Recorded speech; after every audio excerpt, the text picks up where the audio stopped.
Right, hello and welcome to another unboxing. This time, if you can't tell from the mat, we're going to be doing Dungeons and Dragons. Adventures in the Forgotten Realms.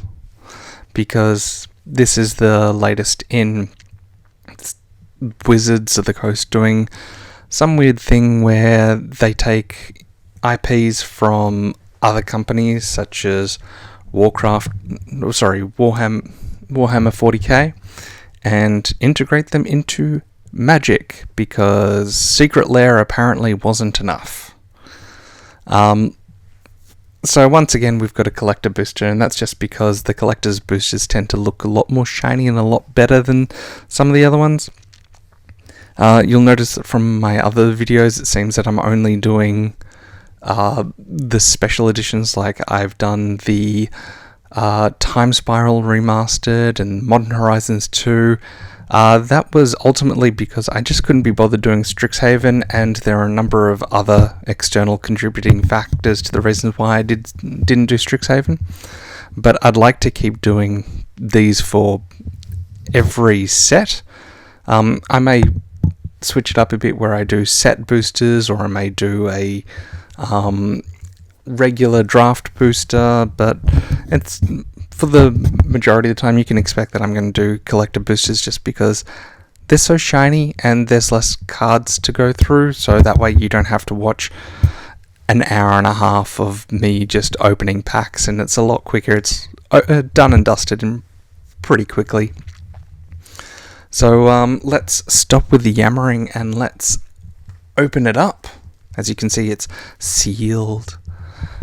Now, probably while I'm opening this, a little bit of history about me. I do actually play D&D, so I do know some of the cards, but the problem is most of the D&D I played, I think maybe a couple of 4th edition, and I've played a lot of this current edition, which is 5th edition. But ultimately, I've always wanted to play it, but no one... Actually, it was really hard to get into because either it was considered to be too nerdy, or people had their own play groups that they kept playing with.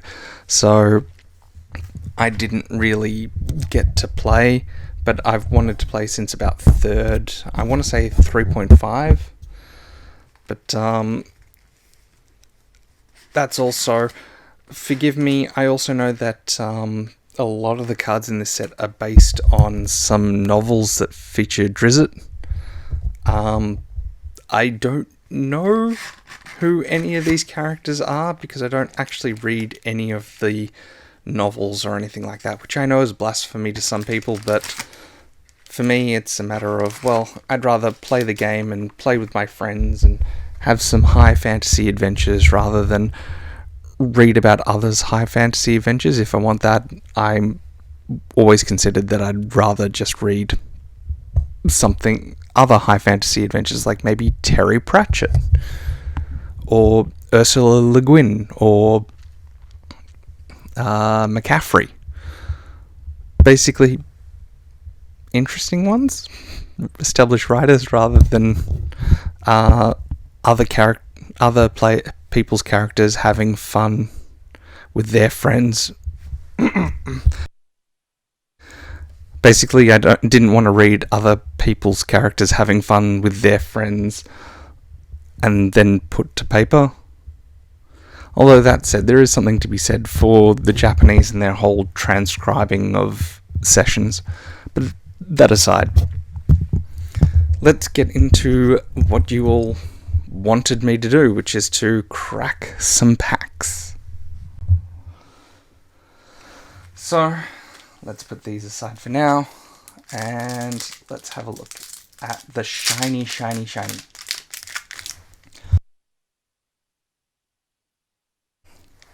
Now, as a note, this is actually the first, collector's boosters I've cracked. I haven't cracked any collector's boosters. I did a quote-unquote pre-release, because the pre-release was technically cancelled due to lockdown restrictions. So I didn't actually get to do the pre-release until the week after release, which is when people could finally go out and actually do things. So I have played with some of these cards, not all of them, and I usually kept abreast of what the new ones are. But we have a Delver's Torch, which I actually really like it for a common. It's not bad.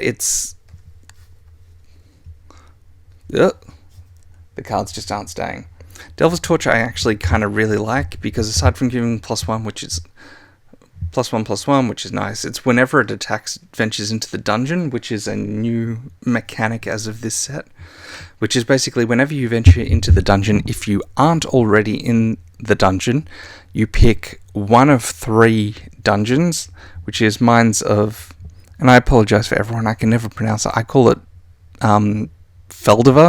Flandiver, something, which was actually the first module that was in, well, it's the module that's included in any of the, what's it called? Any of the starter sets for D&D. It's the first one you do. It usually takes you from level 1 to level 5. For those of you who don't know D&D, once you hit level 5, you actually get to see the benefits of of whatever class you've picked. Because level 1, everyone gets very basic stuff, and it's a matter of, cool, we just hack and slash. Usually, some, when they hit level 2, level 3, at least get some class thing. But when you hit level 5, that's when everything starts falling into place, and you start really enjoying your class. Which is why a few playgroups that I've been a part of generally say, whenever we're creating a character, we just started at level 5. There was one playgroup that I started at level 3. Didn't really do much. It's just you wait till you hit level 5, really. But yeah, so venture is whenever you... Oh, right. Venture is whenever you venture. If you aren't already in a dungeon, you pick one of 3. Mines of Feldiver, Dungeon of the Mad Mage, or... I'm drawing a blank. I'm just going to keep going then. If you are already in a dungeon, then you go from the first room you go from whichever room you are in to the next room. Anyway, it's got an equip of 3, which is good. I mean, it's kind of expensive, but yeah. Ranger's Hawk. 1-drop 1/1 with flying is always good. Its ability is basically you pay 3, tap it, and then you tap another untapped creature you control to venture into the dungeon. Good. I mean, you would normally think it's really good because you get to venture into the dungeon, but you can only activate it as a sorcery, which is annoying. If maybe they upped the cost and made it vigilance, it would make it a lot better, but for draft, it's a great pick. For everything else, there's better stuff. Plummet, standard plummet. Basically, you get to shoot something from the sky. Yuan-Ti Fangblade. Now, Yuan-Ti are like humanoid snakes in D&D.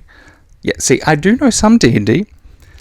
So it's actually kind of fun to see them in this.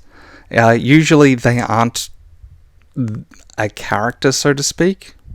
Like, they're not really a playable race. But you can.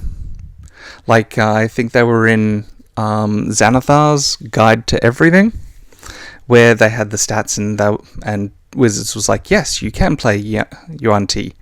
It's not the first time you can play Yuan-Ti, but it is for 5th ed. They're not bad. But this one is whenever it deals combat damage to a player, venture into the dungeon. There's a few of those like that, which are really frustrating to play against, but really nice to play with. It's also got Death Touch, which is a great disincentive, and it's a 3-drop for 2/2, which is about on par with something that's got Death Touch and an ability. So, nothing outstanding, but I do like it because it fits in very nicely with any rogue deck, which seem to be things now, especially with the rogue class, which is a card. Ray of Frost is Ray of Frost. I mean, every single Wizards card that has Frost in the name generally does the same thing. And it's the D&D Ray of Frost. The only problem, or the only difference is this one seems to be red hate, which is fine. Blue usually has red hate. Ooh, Feywild Trickster. I really like this. The only problem is I haven't quite found a deck that can maximize its utility, because it's basically whenever you roll a die, you get a 1/1 blue fairy dragon creature token with flying. And blue, as you may see a bit later, is all about rolling die, which is nice. It feels like it's something that's left over from one of the unsets. I want to say Unstable and the one that came before Unstable. Not Unhinged, because there was... I can't remember. It was something. A forest. Now, I am a huge fan of basically full art lands. Like Zendikar was amazing. Then they did another run in Amonkhet, which was also fun. But most of the time the lands are like, yeah, that's nice. I like the Phyrexian lands.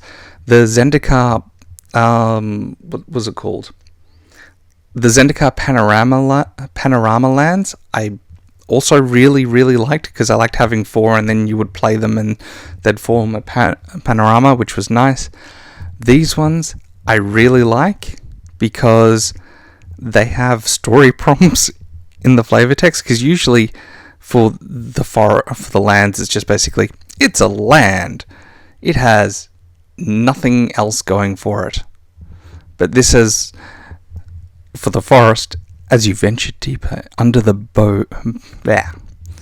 I can't speak today, but as you venture deeper under the boughs of Neverwinter Wood, arrows in a tree trunk suggest that you might not be welcome. And I'm aware it's boughs, but yeah. Asmodeus the Archfiend. Now, Asmodeus I vaguely know of because I have read a number of the source and supplementary books for 5th ed. I do vaguely know of Asmodeus. He's a demon. Well, I know it says Archfiend, but if I recall, he's found in the Underdark, which is like basically... So this takes place in... Forgotten Realms typically takes place in a setting known as Faerun, which is just the plane/world that it's called. Under Faerun, you've got what's called the Underdark, which is basically almost a different plane of its own, which is host to Driders, spider gods, demons... Oh wait, no, this is from Avernus. Sorry. Asmodeus is from Avernus, which is a completely different thing. Avernus is... that's just demons versus angels, pretty much. But yeah, so it's nice to see a card. There we have... because I actually had this question. So this is Asmodeus.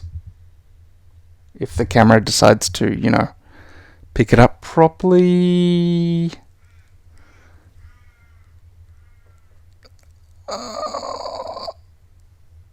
No, it's not. Yeah, the camera's been a bit iffy lately, but you'll see that what it has, because I actually got this in I got this question when I was doing the pre-release. You'll see that it has a thing that says Binding Contract. If you would draw a card, exile the top card of your library face down instead. And then it's got abilities where it's pay 3 black to draw 7 cards, 1 black to return all cards exiled with Asmodeus the Archfiend to their owner's hand, and you lose that much life. So, The question I got was, what the heck is this italic stuff? So, in Magic, anything in italics typically means that it is flavor. It's basically flavor text. Now, what they've done here is... Ooh, the camera's really going nuts. What they've done here is they've basically said that because in order to make it flavorful for D&D, every card with an ability gets an ability name. So the fact that it says binding... So the fact that it says binding contract just means that that is the name given to the ability, which is if you would draw a card, exile the top card of your library face down instead. That's just the name. It still triggers as if it was a regular triggered ability. If it's a modal ability, it's still treated as a modal ability. It's just the name that they've given to the ability.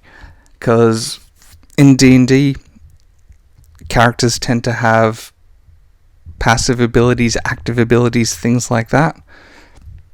So like Sentinel is a passive ability, which is basically if an enemy would move without taking the disengage action, then you get a free attack of opportunity, which just means you get to attack without any real repercussions.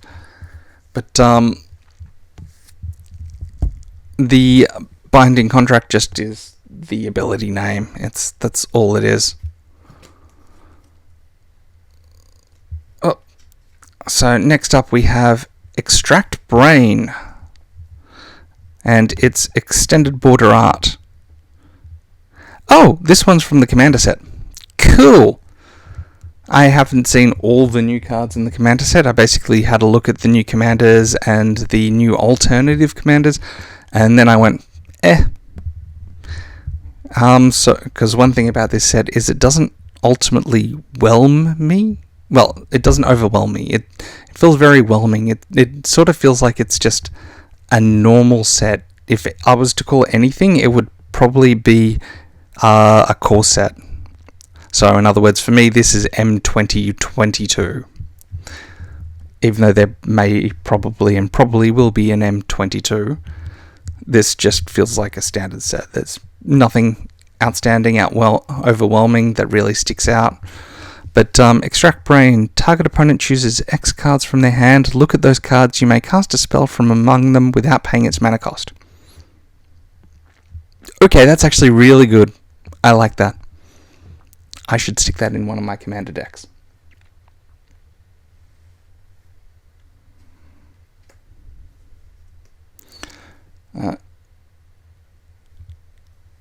Next up is Guardian of Faith, which is Guardian of Faith Flash Vigilance. When Guardian of Faith enters the battlefield, any number of other target creatures you control phase out.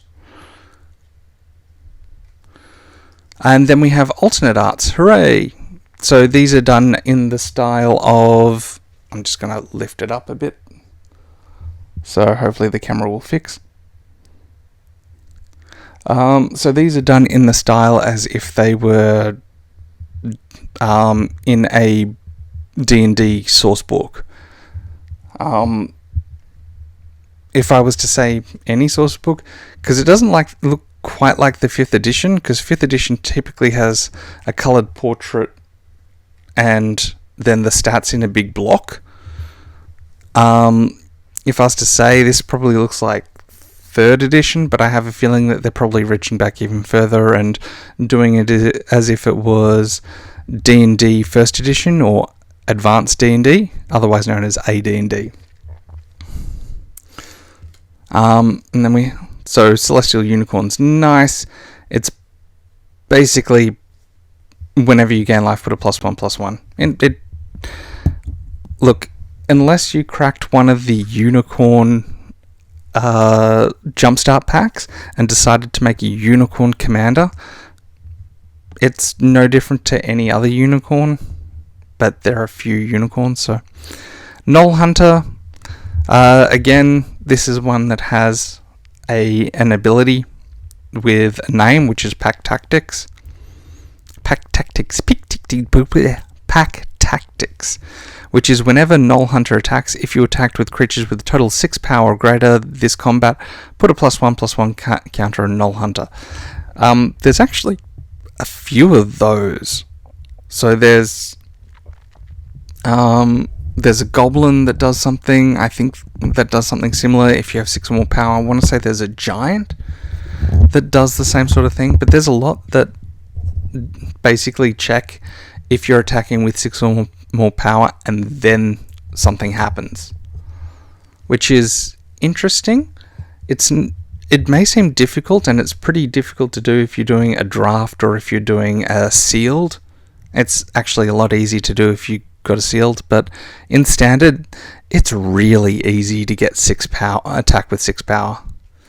And full art, now I'm going to butcher the name, but Imrith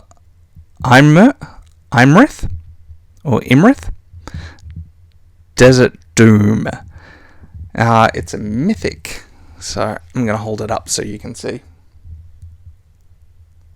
Yeah, look at that sweet full art. It's not full art foil, which would be nice, but it's full art.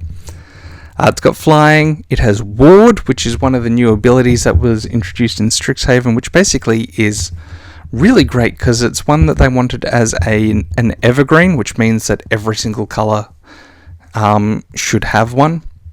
So sort of like how Vigilance is an evergreen ability. So every single color has had a card that has Vigilance and will continue to do so. But it also means that typically those kind of keywords are associated with particular colors. Like Vigilance, sure, you can have a Vigilance red and a Vigilance blue, but more often than not, it's going to be in white. But ward is one that they want to have for every single color. And ward is basically, if it's a target of, it's like hexproof, but not. So ward is if this creature or card would be the target of a spell, counter that spell unless you pay the ward cost. So if an opponent tried to target, so this is ward 4 as long as it's untapped. So as long as Imrith is untapped, if I try and kill it with, if it's not my creature, and I try and kill it with like a Doomblade, which costs 1 and a black, if I try and do that, then I have to pay an additional 4 in order to, an additional 4 of any color in order to make sure that it won't automatically be countered. Now that won't stop my opponent from trying to counter it, especially since they're playing blue, but it's just one of those things where it will automatically be countered unless you pay the ward cost. And ward costs can vary from, usually it's just pay 1, pay 2, pay 3, pay 4, but there's a few that are pay 3 life. Discard a card. I don't think I've seen that one yet, but I wouldn't discount it. They can be anything. And let's see, its next ability is whenever Imrith deals combat damage to a player, draw a card, very on blue. Then if you have fewer than 3 cards in hand, draw cards equal to the difference. So basically you draw a card, and then if you have only 1 card in hand, you draw 2. So it basically ensures that you have 3 cards in hand at all times, which is really nice. And if you happen to have a discard deck that happens to also include blue, then you're basically getting value because you discard cards from your hand to get effects, and then you hit with Imrith, and you draw a card, and then you make sure that you have 3. It's pretty good. I like it. I am not rushing out immediately to stick it in any of my blue decks or blue commander decks. Most of the mythics in this set, or dragon mythics, are pretty decent, but not ones that I'd immediately rush out unless it's the green one, which is Old Gnawbone, which is great. So then we have a foil alternate art Trelasara, Moon Dancer, which is really great because it's whenever you gain a life, you put a +1/+1 counter on her, and you scry 1. She also costs 2.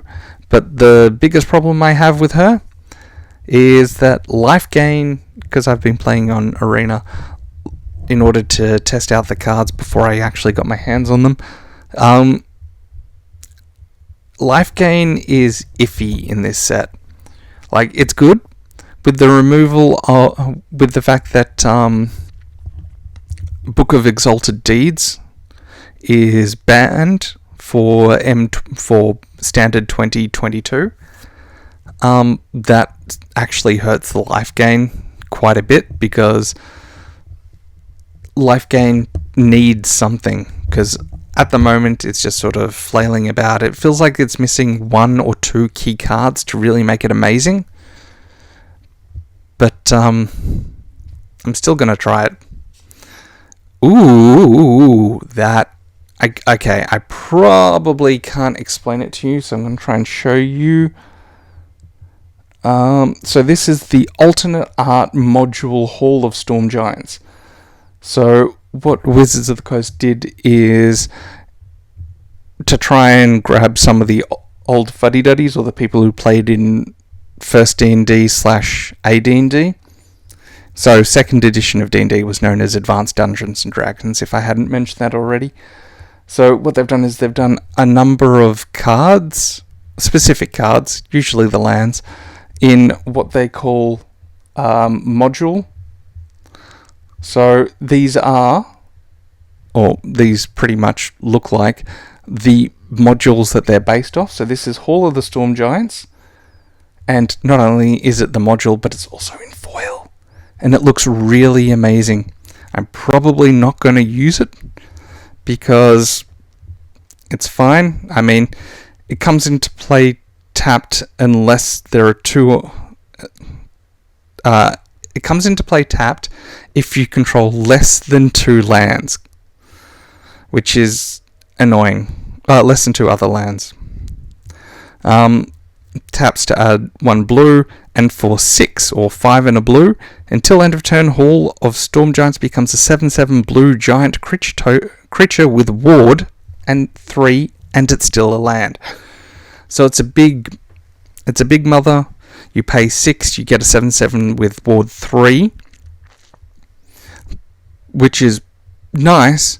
It's just that it's a bit expensive. Like some of the other ones, the one I see most often is probably I can't remember, but it's the Beholder one. I'll probably see it a bit later. I want to say it's Hall of the Beholder, but it's not. I think it's Caverns of the Eye or something, which turns into a 3/3 Beholder, and that only costs something like 3 and a black. So it's pretty easy to pull off. But if you're doing 5 and a blue, then it's kind of expensive, usually because you should have better stuff to play. And then we have one of the dungeons I was talking about. So this one is the Lost Mine of Phandelver. So what happens when you venture in is you usually go to the first room, which is Cave Entrance, Scry 1, and then you get to pick which room you're going to go to next. From there, you can then pick, and you only do this every single time you venture into the dungeon. And then at the very last one, which is the Temple of Damathion, you draw a card, and then that dungeon is considered to be complete. When you complete a dungeon, then that means that, well, you need to take note that you've completed the dungeon, because when you venture again next, you can then choose to either venture into the same dungeon again or any of the other ones. Most players I've found go to venture into the Lost Mine of Phandelver first, because it's only got 4 rooms and it's pretty quick to enter in, because you just need to venture 4 times. And once you've done that, then you have it complete, and that means that any cards that say when you've completed a dungeon or as long as you've completed a dungeon, then their abilities are all triggered. Some people do some of the other ones, but they, as I'll probably show you a bit later, are a lot longer. Okay, sorry about that. I've just sort of played around with the camera a bit, and it seems to have snapped into its... well, it seems to have done a lot better now. So you can clearly see the Hall of the Storm Giant, and it's a bit better now. So let's move on to the next pack. Alright. Hopefully it'll be something a bit... ooh. So the first one we have is an owlbear. Owlbears are pretty much... I don't want to say they're the mascot, but they sort of are the mascot for D&D. Because whenever people bring up monsters, usually the owlbear gets a mention. That's usually because it's big, it's got a funny name, and is exactly what it says on the tin. It's some weird mix between an owl and a bear. If I was to show you...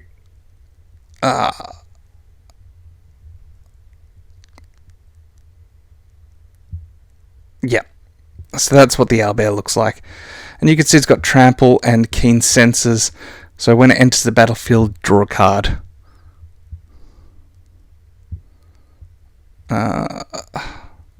It's blurred itself again.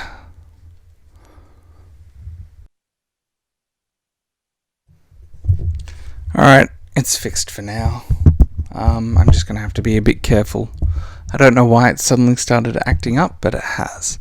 So we have an owlbear with trample and cost 5 for a 4/4, and when it enters the battlefield, you draw a card, which is always good, especially in green. Next up we have the Hoarding Ogre.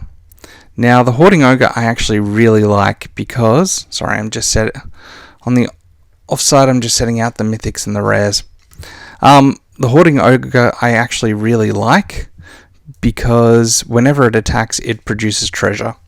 And that's actually something that you see a fair bit in particularly this set, which is creation of treasure tokens. So treasure tokens are really, really helpful, especially in this set where color seems to be made up and the points don't matter. Because there seems to be a lot more of dual colors or 5 colors or 3 colors floating around than in some of the other sets. So I've been color screwed a number of times. But treasure really helps with that. I really like when they introduced it because Wizards clearly saw it and went, this is possibly one way to fix it.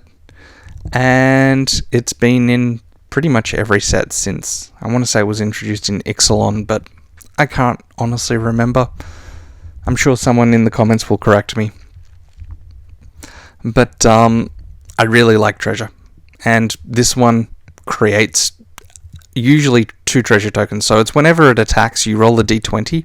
And if you get 1 to 9, then you create a single treasure token. Oh, so sad. Because you're rolling a 20-sided die, which is what d20 stands for, if you didn't already know. And then 10 to 19, which is more often than not what you're going to get, you create 2 treasure tokens. So that means on average, whenever it attacks, it's basically giving you 2 treasure tokens, which is value. And then if you get 20, you create 3 treasure tokens, because that's the whole sort of, if you roll 20 on a 20-sided die, then that's a crit. But I do like Hoarding Ogre. It's 4 for a 3/3, which is nice, and then it keeps giving you value. Jaded Sellsword. Now this is when I was another reason why I was talking about treasure before. So when it enters the battlefield, if you spent mana from a treasure to cast it, then it gets first strike and haste until end of turn.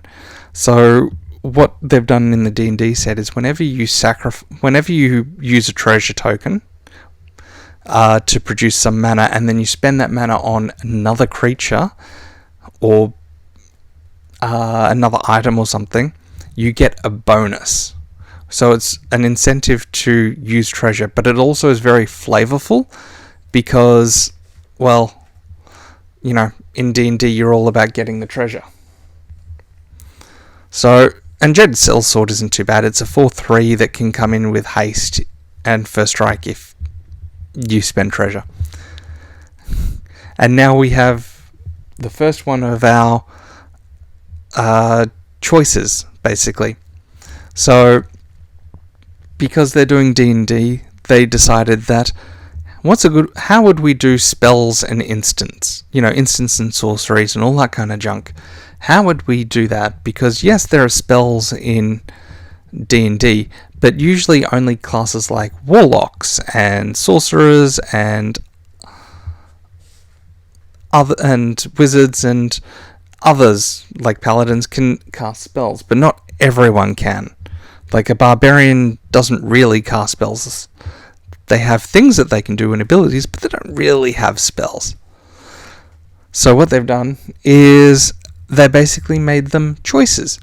So this one's called You're Ambushed on the Road, and it costs 1 white, and you get to make a choice to make a retreat or stand and fight.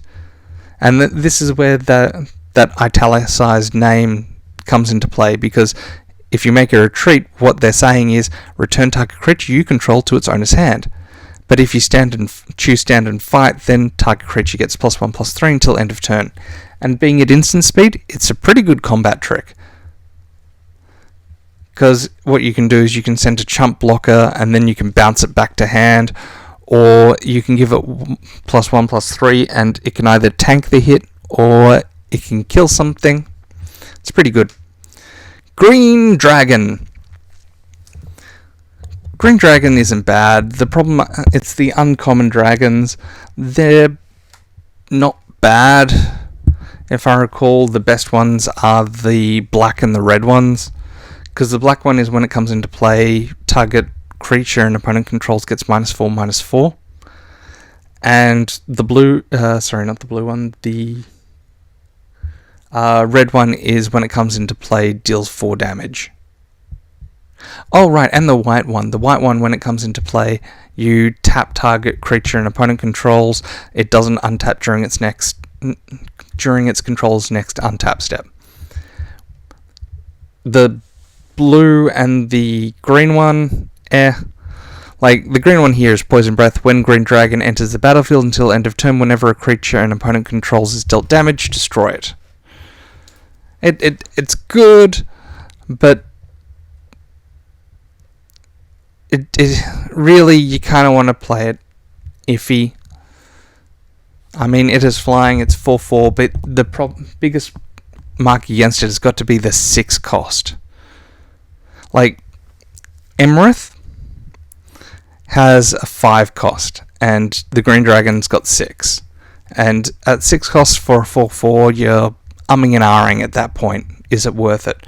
Like, you can make it worth it, but if the board state is against you, then it's not really going to save your butt. Imrith may. Bag of Holding. This is the second reprint of Bag of Holding, which was first introduced in, I want to say, one of the core sets, which is fun because when it was introduced, it was decent in draft, but no one else really used it in any standard decks. But now Bag of Holding is reprinted, and I'm seeing it a lot more, not just in draft, but also in standard. So I'm kind of happy because I like Bag of Holding, not just as an item in D&D, but also as a card. Because whenever you discard a card, you exile that card from your graveyard. And you can pay 2 to draw a card, to discard a card. And then you can pay 4 to sacrifice Bag of Holding to return all cards exiled with Bag of Holding onto to their owner's hand. Which basically means you keep discarding cards, and if you're forced to discard either through an opponent's spell or ability, or you're discarding cards because you're playing a black deck with Madness or something like that, all those cards then go underneath Bag of Holding, and then when you crack Bag of Holding, all those cards suddenly come back to your hand, and you can cast them again. It's really good. I really like Bag of Holding. I was kind of sad that it hardly saw any play, but I think that's more along the lines of the cards at that point didn't support it. But there's a decent amount of discard. The game's moved on a bit since it was first released, which means that Bag of Holding might see a bit more play. I'm hoping so. I like it, particularly the alternate art. Once again, we have a Plains. This one says, "You've traced the tensions in 10 towns to the dwindling reindeer populations. But what has been hunting them?" And Instrument of the Bards. This one's an interesting one, because at the beginning of your upkeep, you may, being a very good keyword here, put a harmony counter on Instrument of the Bards. By paying 4 and tapping it, you search your library for a creature card with a mana value equal to the number of harmony counters on Instrument of the Bards. Reveal it, put it into your hand. If that card is legendary, you create a treasure token, and then you shuffle your library. So it reminds me a bit of, I want to say Yixian, which was basically a creature that tutored for cards in your deck. He also was an okay commander. There was also another one from Kaldheim. I think it was Search for Greatness is the name of it, which was an enchantment. And that one was mandatory, so you had to keep putting counters on it. And then you had a choice to, I think it was sacrifice it, or whenever a counter was put on, you had to search for a creature with exactly the same mana cost. This is good because it's, one, you don't sacrifice it, or you don't have to do anything. It's just basically pay 4 and tap. And it's also a May. The biggest issue I have is that it's search for equal, which means you can't, if you're playing this in a commander game and you know exactly what cards will help you when and where, you got to hope that the counters on there are exactly what you need, because you can't search for equal to or less than. It's exactly equal to. So that means if there's 4 harmony counters on Instrument of the Bards, and the card you're looking for that would completely change the way the game works in your favour costs 3, then you're SOL, son. But that's actually a good card, and in foil it looks nice too. Valiant Endeavour. Now this is the commander card. Costs 6, roll 2d6 and choose 1 result. And it's not a modal too. Destroy each creature with power greater than or equal to that result. Oh, so you roll 2d6 and you choose 1 die. Destroy each creature with power greater than or equal to whatever you rolled on the die. Then create a number of 2/2 white knight creature tokens with vigilance equal to the other result. Oh, this is... So... For the commanders, they introduced a whole thing of you roll, what was it? I think it was 2d6. Another one was roll 2d8, 2d10, 2d20. There was one for each, basically each kind of die that you use in D&D, and for each color. And you roll 2 die, you select 1, and 1 thing happens, and then the remaining die that you didn't choose, you get another thing based on that. So if you want to destroy something, then you choose the higher result. If you want more tokens, you choose the higher result. And then the other result will result in the other. So it's actually kind of... It's I like them. I like how iffy they are and how fun they are, because whoever's rolling them can get a huge boon, or it could just be an okay card and your opponent can go, phew. I like them. I think they're fun. I wouldn't use them in a commander deck, but then again, that's probably me. Not unless I did something amazing that really worked with my commander. Like Valiant Endeavour might work with one who really likes creature tokens. So Trostani. And here we have, and this makes me sad, and here we have pretty much the only legendary Ithalid. I was kind of hoping that the Ithalids would be blue-black, since that so Ithalids are also known as Mind Flayers, and they've been part of D&D for ages. Their whole thing is that they're a parasitic squid thing that basically goes into a host body, will devour the mind from the inside, and then emerge as part of the body, which is why they have the sort of squid-like features and face and tentacles. And then they basically subsist on psionic energies, so they literally eat minds. And in 3.5 and 4th edition, you could become, you could actually play an Ithalid.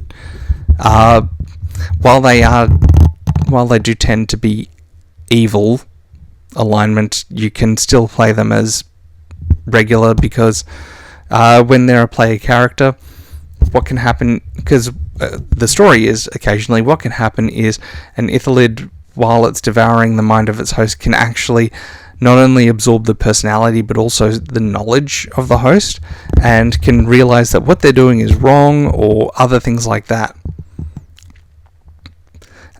Because Ithalids don't really need to eat psionic energies. They feed off psionic energies, but they don't really need to eat the minds of people, if I recall correctly. Again, I'm sure someone in the comments will correct me. But I really do like Ithalids as a player race in D&D. I haven't really played one yet. I think that'd be interesting, but I was kind of excited to have Ithalids be more prominent in D&D, the D&D set, Forgotten Realms. But unfortunately there's two, I want to say there's three, but there's, I think, two Ithalids. There's more Yuan-Tis than there are Ithalids, which says something. But here we have the only legendary Ithalid, which is just a mono blue, and whenever a creature you control becomes blocked, you may return it to its owner's hand. Hooray. I mean, it can help, but yay. Whenever one or more creatures you control deal combat damage to a player, draw a card. Honestly, this just feels like a blue version of Toski, the squirrel commander from the legendary squirrel creature from Kaldheim, which is basically, it has indestructible, it's a 1/1, it costs 4, it has to attack every single turn, and whenever a creature deals combat damage to a player, you draw a card. It's nice, it's on brand for blue. It doesn't make me excited for Ithalids, which is what I wanted to be, but oh well. C'est la vie. So now we have the D&D special art. This one is Arborea Pegasus, which is nice. It comes into play, it's 4-drop, it comes into play, gives another creature +1/+1 and flying until end of turn, which is saved my butt a number of times, not just in standard but also in draft. And it's a 2/3 with flying, so flying's always good in limited. And now we have the Boulette, which I'm pretty sure is a vague pun on an oubliette, which a Boulette is fine. At the beginning of end step, if a creature died this turn, put a +1/+1 counter on Boulette. It's fine. I mean, if you're playing black in this instance, in this set, pretty much wants things to die at the end of your turn, or to kill things off, which works really well with Witherbloom from Strixhaven. Just the whole blue-black as a green-black. It works really well. If you can pull it off, it's amazing. Most of the time, you're playing most of the Witherbloom stuff, it's pretty good. I like it. So we got Bullet. Minion of the Mighty, which is the return of kobolds. Oop. Minion of the Mighty, which is the return of kobolds. Look, the card isn't bad. I got nothing against it. It's a fine card. It's just, well, it's good in Tiamat. In anything else, it's pretty average.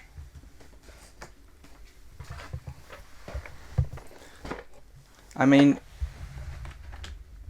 basically, again, it's got pack tactics. If you control if you attack with a total power of 6 or greater, you can put a dragon creature card from your hand onto the battlefield tapped and attacking, which is really good. Typically, it dies. It also has an attack, or I should say, it's also got it's got an attack of 0 and a toughness of 1, which means it dies pretty quickly if you can't be bothered. So it's just one of those. It's not bad. It doesn't really do anything. So just fixing the table. So it's like, hooray.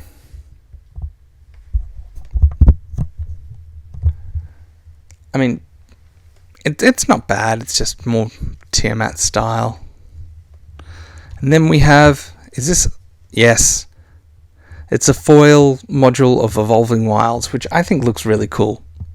It's basically just Evolving Wilds, but it looks cool. So I can go, I forgot to put them into the... Ooh. Oh, yes. So this is the alternate art of Minsk, Beloved Ranger. This is probably one of the few cards that I actually really liked and am sort of thinking building a deck around as a commander. Because when it comes into play, it creates a 1/1 legendary creature token that is a hamster called Boo, which is just amazing, especially since it has trample and haste. The thing is, you pay X, and until end of turn, a target creature you control that has a base power and toughness of X, until end of turn, target creature you control has base power and toughness of XX, and becomes a giant in addition to its other types. Activate only as a sorcery, which is one of the things that sort of kills it for Commander, because you don't want to activate only as a sorcery. And as of Strixhaven, they seem to really, really want everyone to do things at sorcery speed rather than instant speed. And I can understand them trying to edge away from more instant stuff, but if they're going to make it sorcery only, then you're going to need to make it a bit juicier. Sorry, guys. But I like him because I think it'd be fun to just produce a hamster token and then keep making it huge and swinging with it. I mean, it has haste and trample anyway, so you might as well. But in the long run, for a commander deck, it's going to be... It would be fun, but he's one of those commanders that is self-contained, which basically means that the rest of the deck would be things that have trample and haste, and then he just sort of sits in the background buffing them. Which means you need a lot of land drops, you need a lot of creatures that automatically have trample or haste or both, or maybe lifelink and first strike. It's just one of those things where he just sits in the background and keeps buffing, especially since it's pretty expensive. And he's a mythic as well, so he goes there. And we have a treasure token, but on the back we have Lolf. we have a Lolth token, Lolth the Spider Queen. Actually, she's the Spider God. And I'm really hoping that I get an alternate art version of her, because I actually like her. I mean, not just as a card. As a card, she's kind of She has a 0, which is you lose a life and draw a card, I think it is. And then -3 to create 2 1/2 spider tokens with black spider tokens with reach, which is yay. Especially since she comes into play, I think, with 4 loyalty. And then she has -8. Yeah, then she has -8. And it's to create the emblem, which is whenever an opponent is dealt combat damage by 1 or more creatures you control, if that player lost less than 8, they lose life equal to the difference. If they lost less than 8 life this turn, they take the difference. So you're always dealing a minimum of 8, as long as you're dealing combat damage. I get that the whole sort of thing about the 8 was it was supposed to be 8 legs of a spider, which isn't bad, but it's more sort of you have to deal combat damage and all that kind of stuff, and it's just, she's too difficult to work with. You can make her work, but she's just difficult. Anyway, next card. Well, I mean pack, because we have no more cards.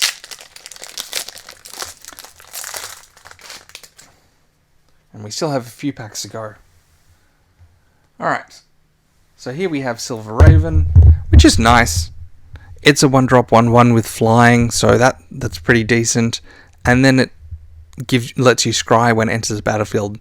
So honestly, if you're doing a draft, it would be one of the first things I would think about picking, just because flying in limited format is always good, because very few things either have reach or flying.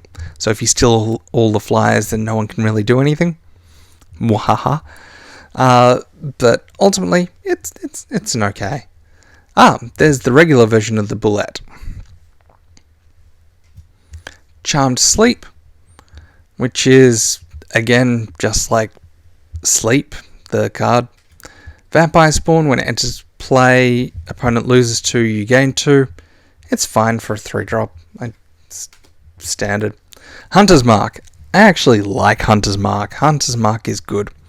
So this spell costs 4, 3 and a green. This spell costs 3 less to cast if it targets a blue permanent you don't control. So again, we've got this whole color hate thing going on, but this spell can't be countered.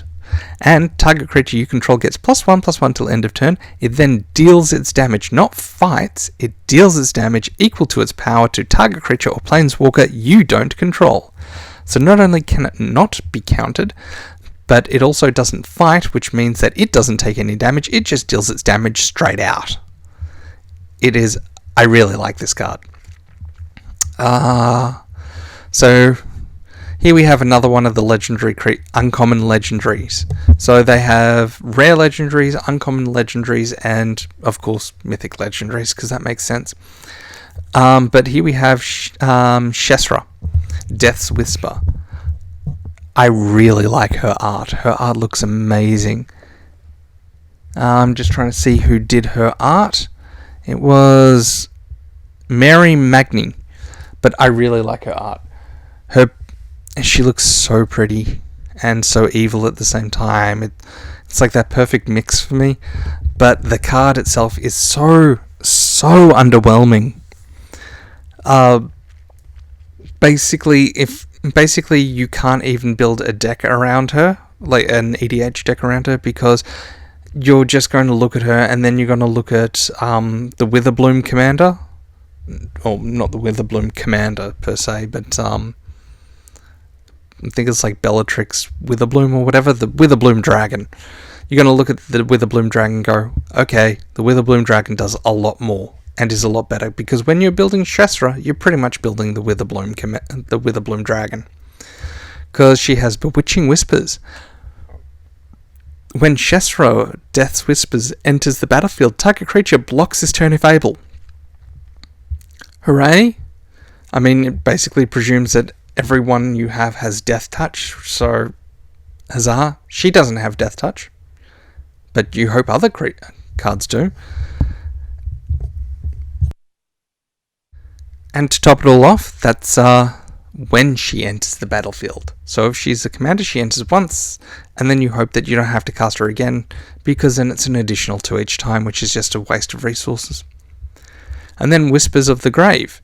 At the beginning of your end step, if a creature died this turn, you may pay 2 life. If you do, draw a card. Which you pretty much had on Erebus anyway. The god from, I think it was the first Theros set. Because that's whenever a creature dies, you can pay 2 and draw a card. So, I mean, she's not a bad card, but she's more sort of a card for limited, where she comes into play and your opponent's got one big thing and you have 5 small things, and you just sort of swing, and then the creature you control dies and you can pay 2 life to draw a card, which is pretty good. But in standard, I mean, she works okay for the green-black, but honestly, you're better off just playing mono Witherbloom then, because everything she does, Witherbloom does better. So it's just, I want to like her, but I can't. We have our land, and we have a right, because there's a right way and a wrong way. Oh no, it's not a right, it's a white. Rights and whites are 2 different things. Whites are the people who talk about their supremacy. I'm joking. Got way too political there. I apologise. So white enters the... But whites and rights are different. Rights are more sort of spirits. Whites are more sort of undead. So white enters the battlefield tapped, and it has the ability Life Drain. Whenever a creature dealt damage by white this turn dies, create a tapped 2/2 black zombie creature token and exile that card, which is pretty good, which is why it's rare. It's also a 2-drop for a 3/2, which is still pretty good. So, white is actually, I would say, a pretty good card. Oh, and we have an alternate commander from the commander set. Wolfgar of Icewind Dale. Ha, Icewind Dale.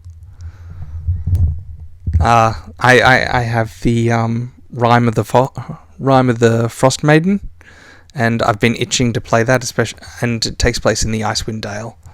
But unfortunately, I just haven't found a play group who want to do it, particularly since its whole thing is basically you versus Frost versus encroaching, basically being cut off from civilization and having to survive, which is sort of my jam, but I know it's not everyone's. So let's see, what does Wolfgar have? He's a 4/4, cost 5, he has melee. If a creature... Wait, melee? What does melee do? I don't know what melee does. Huh. If a creature you control attacking would cause a triggered ability or permanent you control to trigger, that ability triggers an additional time, which is always good. Additional triggers are always good. But I'm just going to quickly look up what the hell melee does.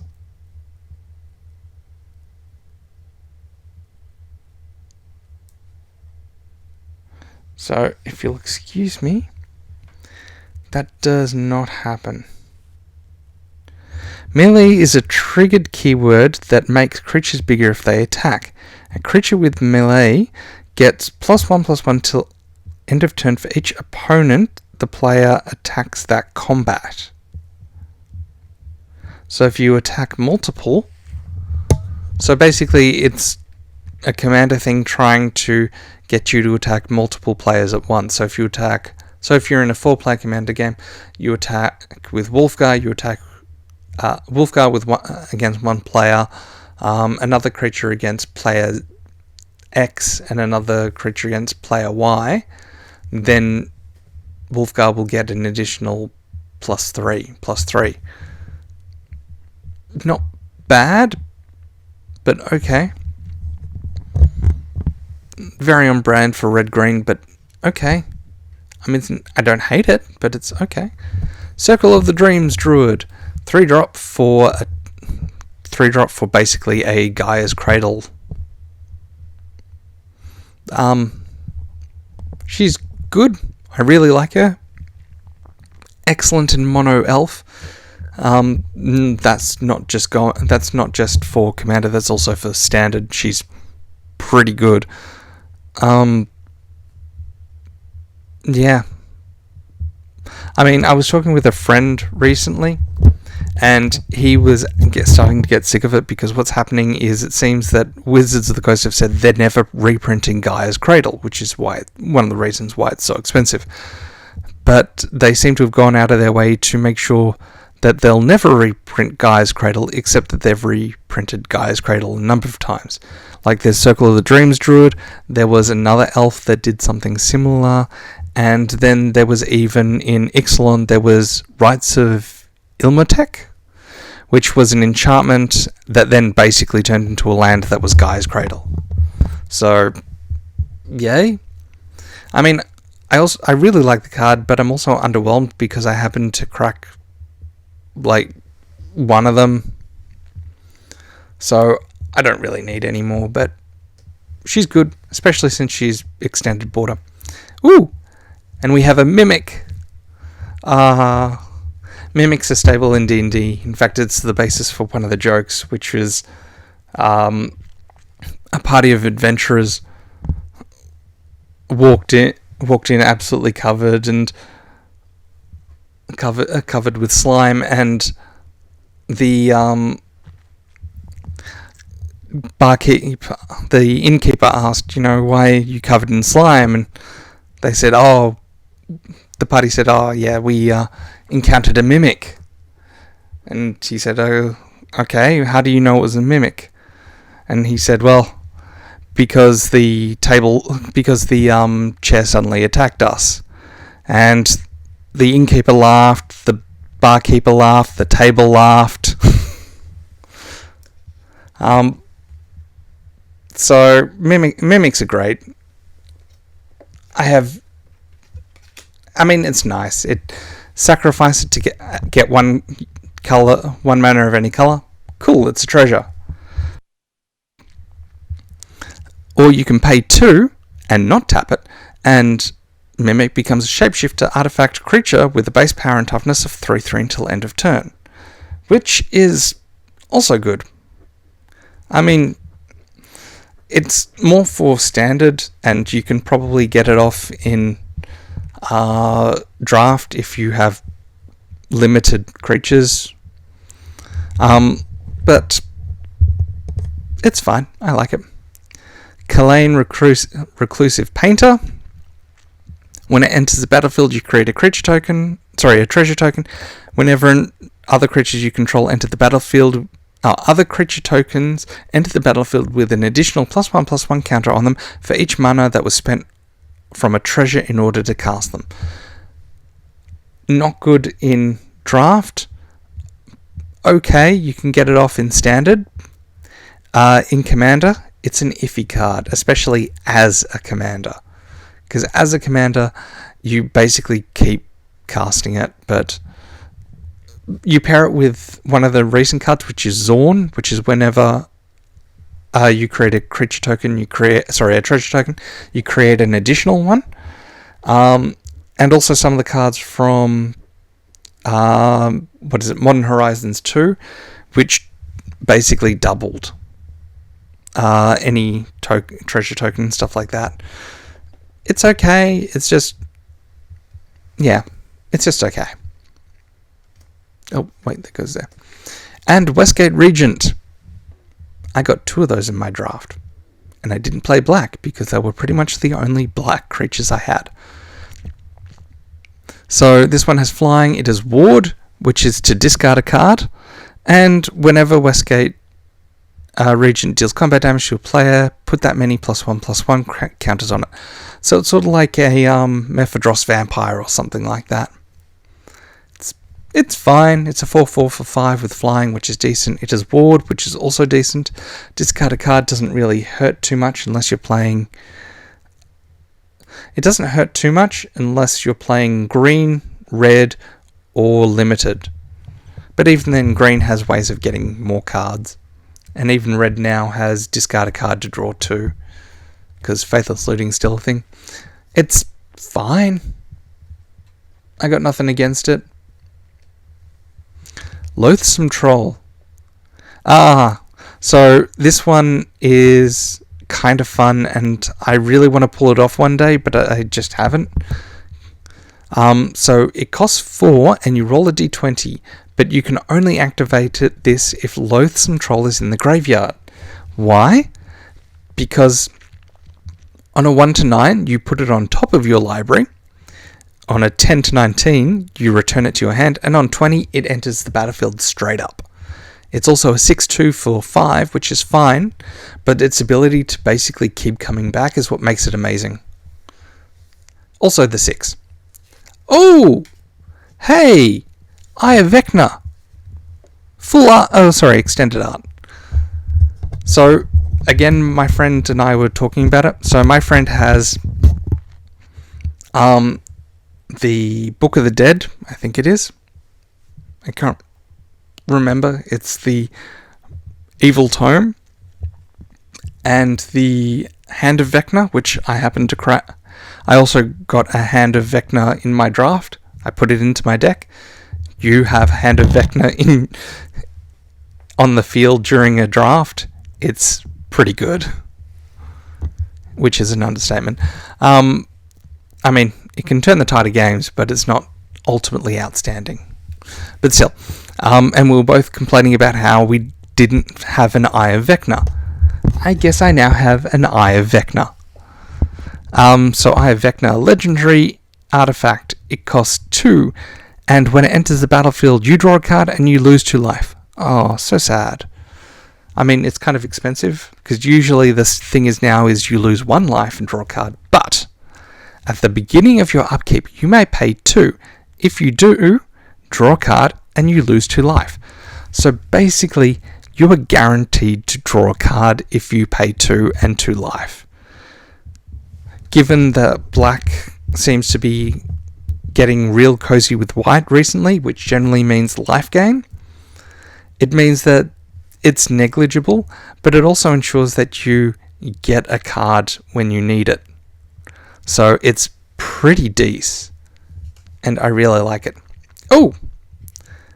And, right, and also, if you have Eye of Vecna, Hand of Vecna, and the Evil Book, you get to summon an 8/8 indestructible zombie lich or something like that, which is Vecna, which I think is cool. Except for I think it's banned in standard. But here we have another one of the dungeons. So this one's the Dungeon of the Mad Mage, and as you can probably see very vaguely, it's got a lot more levels or a lot more rooms than the Lost Mine. So we have 2 of the dungeons that you can enter. So let's move on, shall we?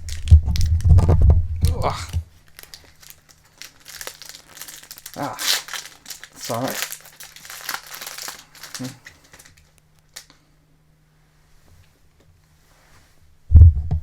Here we go. Once more, we have one of the decisions. You find a villain's lair. You can either foil their scheme to counter target spell, or you can learn the secrets to draw 2 cards and then discard 2 cards. Pretty much blue now. Blue usually wasn't just draw, discard, but I think Wizards felt that since those cards tended to be rare and a few uncommons, and scrying seems to be a thing that people like but didn't really wholeheartedly subscribe to. So I think that they've decided that because blue really likes drawing things, they'll make commons that will cause you to draw and then discard, rather than the red, which is the reverse, which is mainly to discard and draw. For those of you out there who've played Magic for a lot longer than me, yes, I'm aware that blue has always had that sort of draw then discard. It's always been a blue thing, and they've had it forever. I'm well aware. What I'm saying is that they seem to have ramped up their printing of cards that draw to discard. Because usually they've been not overwhelming. There've been a few cards that do it in a set, like maybe, a couple. But recently they seem to have decided that they'll start printing a lot more. So a lot more cards in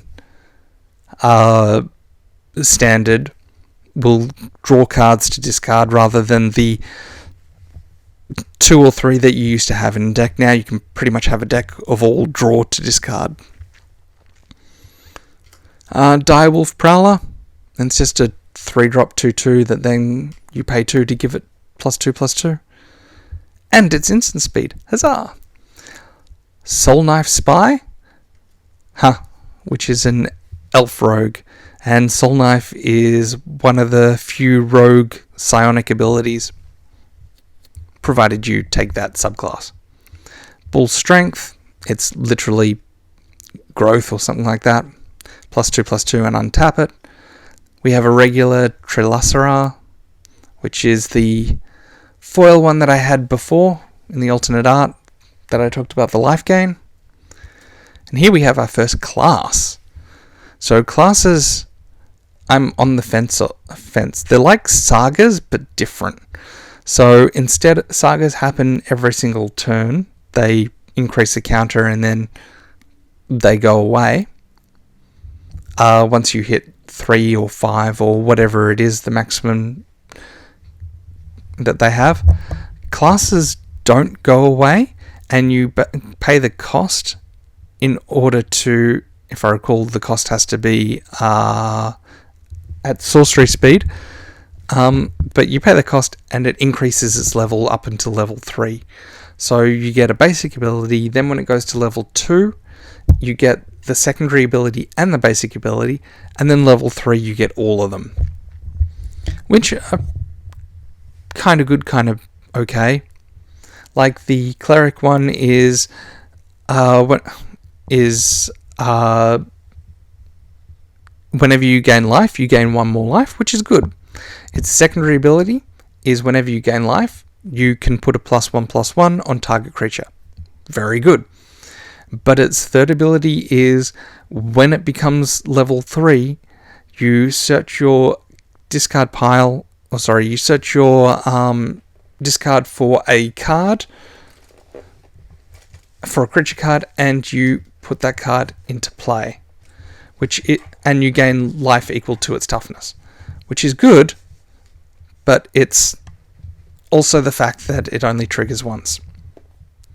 So this one is, if you would roll 1 or more die, place that many, roll 1 or more die, instead roll that many dice +1 and ignore the lowest roll. So it gives you advantage, basically.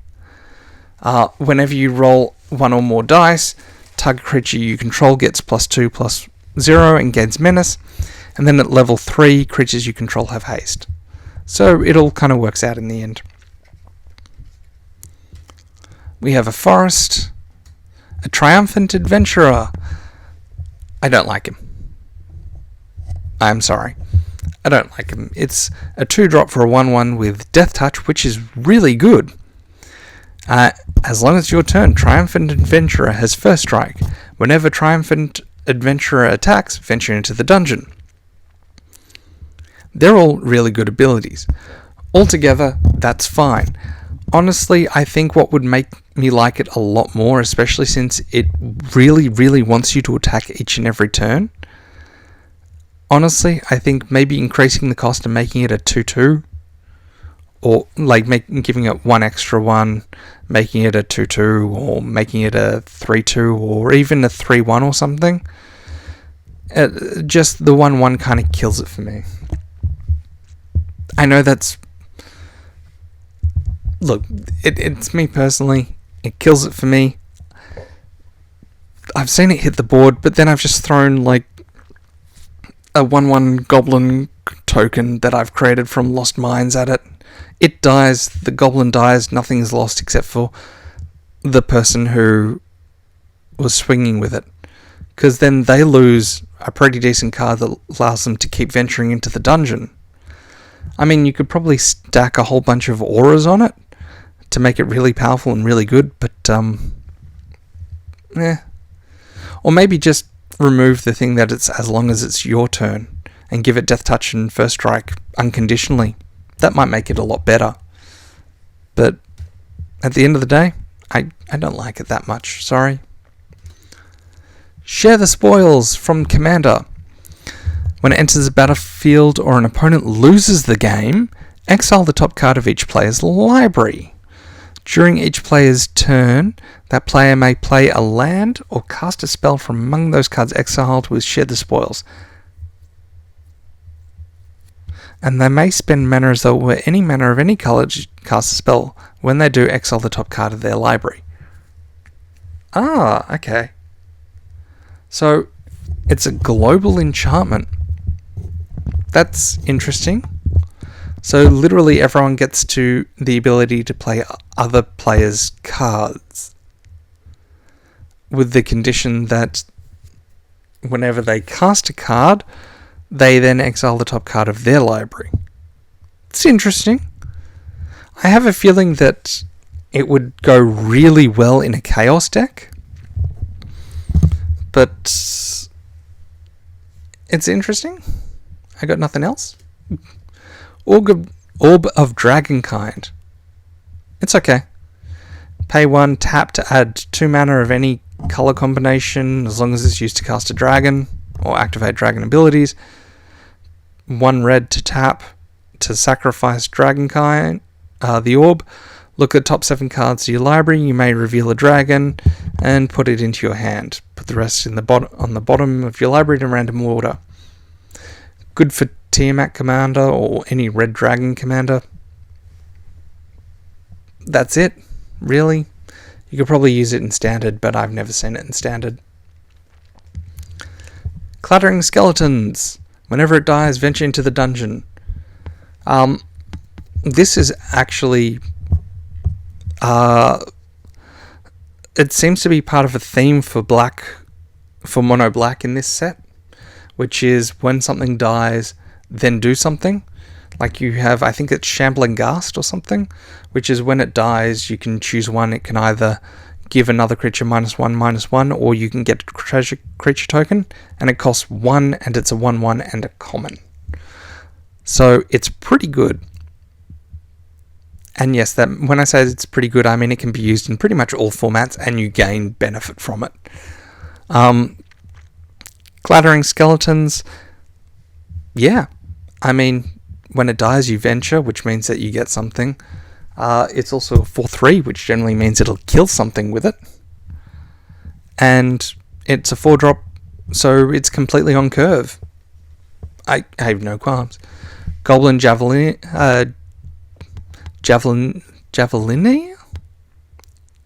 I would normally say that it's Goblin... no, I can't pronounce it. I'm just going to say it's Javeliner. Goblin Javeliner. Haste. Whenever Goblin Javeliner becomes blocked, it deals 1 damage to target creature blocking it. So it's a 1/1 that essentially can be a 2/1. Yeah, it's fine. It's on brand for goblins. Hey, module version of Cave of the Frost Dragon. It's not foil. This makes me sad. It's not foil. It's the first module card we have that's not a foil. It's fine. It costs 5 to create a 3/4 white dragon creature with flying. The flying is what sells it. Other than that, it's fine. I have nothing against it. Pixie Guide. Really like. It's a 2-drop with a 1/3, so that means you can at least use it to block something or at least kill something in the air. It also has Grunt Advantage, which means if you roll one or more die, you instead roll plus that many die plus one, and you ignore the lowest roll. So literally giving you what is known in D&D as advantage, which is great, especially when you pair it with all the other blue dice, other blue cards that gain benefit off rolling die. It's really good. Loyal Warhound.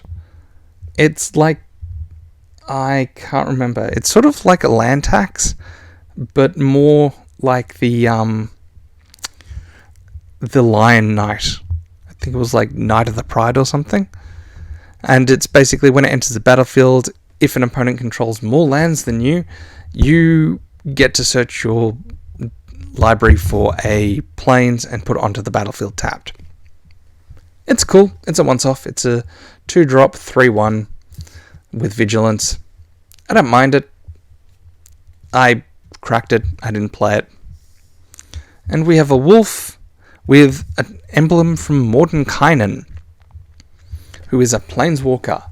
And if you don't know who that is, then you clearly have not been exposed to any of the D&D stuff. And I don't, because he wrote a book called Mordenkainen's...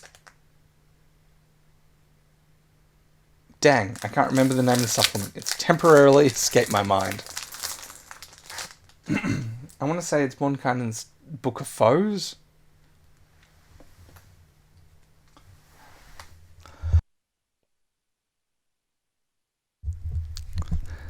And first off, we have Dawnbringer Cleric of this new pack. And I cannot gush enough about this singular common. I am not generally a white player, but I cannot gush enough. When it enters the battlefield, it costs 2. When it enters the battlefield, I choose to either gain 2 life, which is always good, especially in a life gain deck. I can destroy target enchantment, which is great, especially since classes are enchantments. Or I can exile target card from a graveyard. Oh, what's that? You happen to have an escape card? No, you don't. So I really like it. Even though I rarely ever use the last one, I really like it, especially since it's a 1/3, which means that by about turn 2, which is when you should have this guy out, you play it, you gain 2 life, or you destroy an enchantment, and then you just have a blocker. And then late game, you gain 2 life, destroy an enchantment, and you still have a chump blocker. It's great. So much utility. Oop, wrong place. I know I like it that much, but it's not a rare. Rime Shield Frost Giant. It's a boring 4/5 giant with ward 3. That's all it is. Swarming Goblins cost 5. Usually it's worth it. When it enters play, you roll a d20. It'll either create 1, or it'll create 2, or if you roll 20, it'll create 3. And it's a 4/3, so nothing too much to sneeze at. Manticore, Flash, which is great, flying, and when it enters the battlefield, destroy target creature an opponent controls that was dealt damage this turn. Basically, you attack with like a whole bunch of chumps. They'll block it with something, and then you flash in the Manticore, and it dies. Or at the end of turn, you flash it in, it dies. Or at the end of their turn, when you chump block something, you kill the thing that you chump blocked. You kill the thing that was part of the chump block. It's decent. The only thing that hurts are its stats, but basically you flash it in, kill something, and then it's done its job. Wandering Troubadour. At the beginning of end step, if you had a land enter the battlefield under your control this turn, venture into the dungeon. Good. It's also 4/2, which is good. The problem is it costs 4, which is bad. Which basically means, unless you're playing mono green or green ramp, it is not really a card to consider. The standard. You meet in a tavern. You choose one to form a party, look at top 5 cards of your library, you can reveal any number of creature cards, and put them into your hand, put the rest in random order at the bottom of your library, or you can start a brawl. Creatures you control get +2/+2 until end of turn. Which is great. I mean, because it's not instant speed or anything like that, it's no collected company, but it's decent for 4. I have no qualms. It's fine. We have a mountain. We have a treasure chest, which is 4 sacrifice treasure chest, roll a d20. 1 trapped, you lose 3 life. 2 to 9, you create 5 treasure tokens. Ooh, and for a 3-drop, well, technically you spent 7 because it was 3 and a 4. If you do it in one turn, or you can spread it out. On a 20, search your library for a card. If it's an artifact card, you may put it onto the battlefield. Otherwise, it goes to your hand. Not bad. Not bad at all. Bit expensive, bit steep, but not bad. Ooh, the commander card is a Neverwinter Hydra. Enters the battlefield, roll XD6s. It enters with a number of +1/+1 equal to the total of those results, with trample and ward. Its cost is XX green, so if you spend 4, you're rolling 1d6, which is, yeah, that's okay, which means it could be a 6/6, which is not bad. I like it. I think it's kind of good. It's going to be fun. Just dump everything into it. Dancing Sword. 2 for equipped creature gets +2/+1.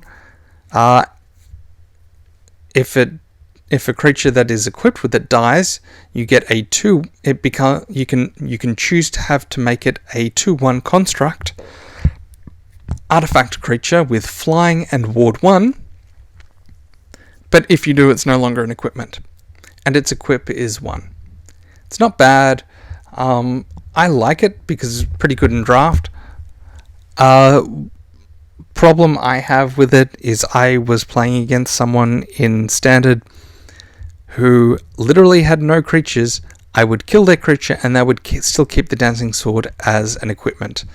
And it was along the lines of, dude, if you turn it into a 2/1 flyer with ward 1, you can win by just keep dealing me 2 damage because I have no flyers and no creatures with reach. But the guy kept leaving it as an equipment and waiting for a new creature to come out, and it was just so painful to watch. We have another Knoll Hunter, a Baleful Beholder, which is on the front pack. I don't mind it. It's 6 for a 6/5, but its abilities are underwhelming because it's either each opponent sacrifices an enchantment. You got to hope that they have an enchantment, because otherwise it's pointless. Or you can give creatures you control menace until end of turn, which is usually always good. But if your opponent has a lot more creatures than you, it can be a matter of there's the Zorn I was talking about. If you would create 1 or more treasure tokens, instead create those tokens plus an additional treasure token, which is fine. It just sits in the back and you make a whole bunch of treasures while you kill stuff. A foil bullet. Nice. Oh, wow. Wow. This is full art. Zariel, Archduke of Avernus. Oh, it looks so amazing. So, I know you probably can't tell, but Zariel has this chain that goes like around here, up, and then over the word Avernus. So it's actually breaking the fourth wall, which I always like. I always think that's what really sells the whole sort of borderless and full art. And it looks really good. As a card, though, it's okay. Creatures you control get +1/+0 and have haste until end of turn for its +1. That's pretty decent. Very on brand for red. For 0, you can create a 1/1 red devil creature token with, when this creature dies, it deals 1 damage to any target, which is also good. It's like a better version of V1 Tybalt. -6, you get an emblem with, at the end of the first combat phase on your turn, untap target creature you control. After this phase, there is an additional combat phase. I usually have a bit of a difficulty with additional combat phases. And that's just my own problem, my own personal problem with red. Because additional combat phases generally mean that the damage that has been dealt to you, dealt to your creatures, and dealt to their creatures doesn't go away until the end of turn. Which means that you can throw everything you want at a player, and then additional combat phase means that they still have blockers because you don't tap to block. Granted, it means a few more things will die, but it usually means a few more of your things will die as well. So getting an additional combat phase every single turn kinda hurts a bit. But I suppose you usually would do that when you're pretty sure that you can win. And that's a mythic. Alright, so then we have our treasure token, and on the back we have a token for Eliwick Tumblestrom, who basically for me is the Benedict Cumberbatch of Magic, because I can never remember her name. I've called her Elswick Tiddlywinks. I have called her Tumblebum. I've called her Elfstrum.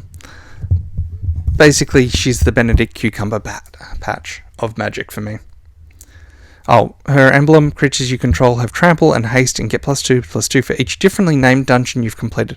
Ultimately, gives you a total of +6/+6. If you've completed all three. Usually you won't complete all three. I don't know about it in terms of Commander because I haven't seen anyone run any venture cards in Commander yet. They may, but I haven't seen them. So that's mainly on me and the people that I play with rather than anything else. First up, we have Planar Ally. Whenever I can, I draft this card. She is amazing. She's a 5-drop for a 3/3. Not bad. Kind of expensive. She is a 3/3 with flying. Oh, that makes her better. Hold on. Whenever she attacks, not deals damage, whenever she attacks, you venture into the dungeon. Which means if they don't have flyers, they're going to be in a bit of a pickle, especially since you can keep doing dungeons. To top it all off, if you're doing the Lost Mine of Philandelver, in the storeroom, you can put a +1/+1 counter on target creature, which means you venture into the dungeon, you get to the storeroom, you put a +1/+1 on Planar Ally, and she's a 4/4 now. Granted, black can usually kill her, blue can usually bounce her or cancel her. Green occasionally has reaches. Like, I'm not saying that there's no way around her, but in a draft, she is pretty much my go-to because she is amazing. Circle of the Moon Druid, because you have to have a Moon Druid in D&D, otherwise people will complain. And it's got bear form, which basically means it's a 2/4, but during your turn, it's a 4/2 bear. Which is fine. Grim Bounty, destroy target creature or planeswalker, create a treasure token for 4. See, that's the kind of thing that would kill the Planar Ally. But again, she usually will have done some fun stuff by then. Boots of Speed, which is kind of like Lightning Greaves, except for without the hexproof / shroud. Equip 1, cost 1 to drop, +1/+0 and has haste. Cool. Hulking Bugbear is literally just a 3-drop 3/3 because, you know, bears are 2-drop 2/2s. So that's the joke. It's also a goblin with haste, so huzzah. Trickster's Talisman. It's okay. Encrypt creature gets +1/+1, which is good, and has whenever this creature deals combat damage to a player, you may sacrifice the Trickster's Talisman to create a copy that is of that creature. It's fine. It gives you another creature. I got nothing. Ooh, skeletal swarming. This one I didn't think was that good, so I kind of poo-pooed it. And then I played against it in Draft and Brawl, and I've completely revised my position on it. So skeletal swarming is each skeleton you control has trample, attacks each combat if able, which is annoying, and gets plus X+0, where X is the number of other skeletons you control, which is good. Now this is also a 5-drop enchantment, which makes it also good. Why? Because not many people in most things run enchantment removal. Granted, the gods are still around, which means, but because the gods are indestructible, again, it means most people generally don't run enchantment removal. In Commander, I've seen less enchantment removal than in any other format. I'm not saying it doesn't exist, I'm just saying that people tend to stick better stuff. Which generally means that enchantments stick around for a lot longer than creatures. Now that said, the second part of its ability, at the beginning of your end step, create a tapped 1/1 black skeleton creature token. If a creature died this turn, create 2 of those tokens instead. So each turn you get 1. Cool. If a creature died, you get 2. Great. And that's at the end of your end step. But wait. Why is that a good thing? Well, because you stick that with a Witherbloom, especially with the Witherbloom Dragon, who creates a 1/1 pest at the beginning of your upkeep, means that you have a pest. You then use something to sacrifice that pest, or you attack with that 1/1 pest. That pest dies, you gain a life.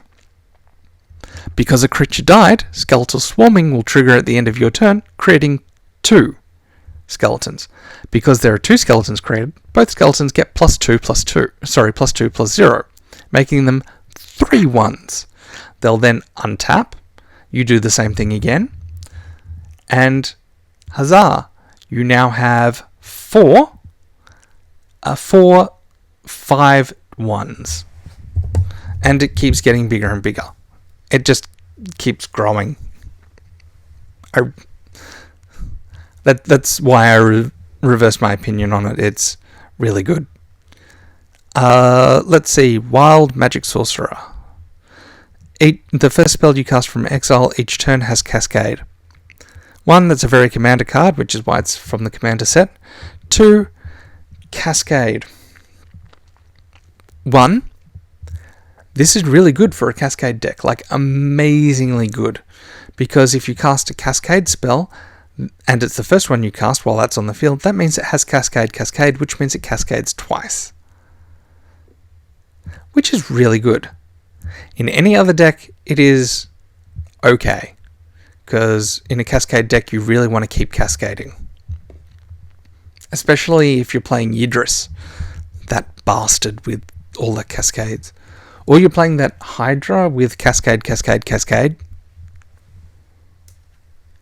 Let's see. We have Hobgoblin Bandit Lord, which is literally a lord because other goblins you control get +1/+1. Red tap. Hobgoblin Bandit Lord deals damage equal to the number of goblins that enter the battlefield under your control this turn to any target. Holy crap. Stick that with Krenko and you basically get to completely just shoot the opponent in the face. Yeah, not bad. Ooh, we got double. So we have Temple of the Dragon Queen, which is basically the Tiamat land, which is uncommon. Yeah, it's okay. It's just okay. And an Evolving Wilds. Neither of which are foil. This makes me sad. We have Delena, the Wild Mage. 3 in a red. Whenever Delena, the Wild Mage attacks, choose target creature you control, then roll a d20. 1 to 14, create a tapped and attacking token that's a copy of that creature, except it's not legendary and has exile at the end of combat. Oh, on 15 to 20, you create a token. You create one of the tokens above, and you get to roll again. That's pretty good. Displays a beast. Okay, that's kind of disturbing because instead of being a cat face, it sort of looks like a weird sort of baby face on a puma body. Other than that, it's an okay card. Okra Jelly. Now, I haven't been playing D&D, as I mentioned before, for very long, so I actually had to ask a friend of mine who has played for a decent amount of time and pretty much knows the history of D&D, because I didn't get the whole Okra Jelly card, which is, it's got Trample.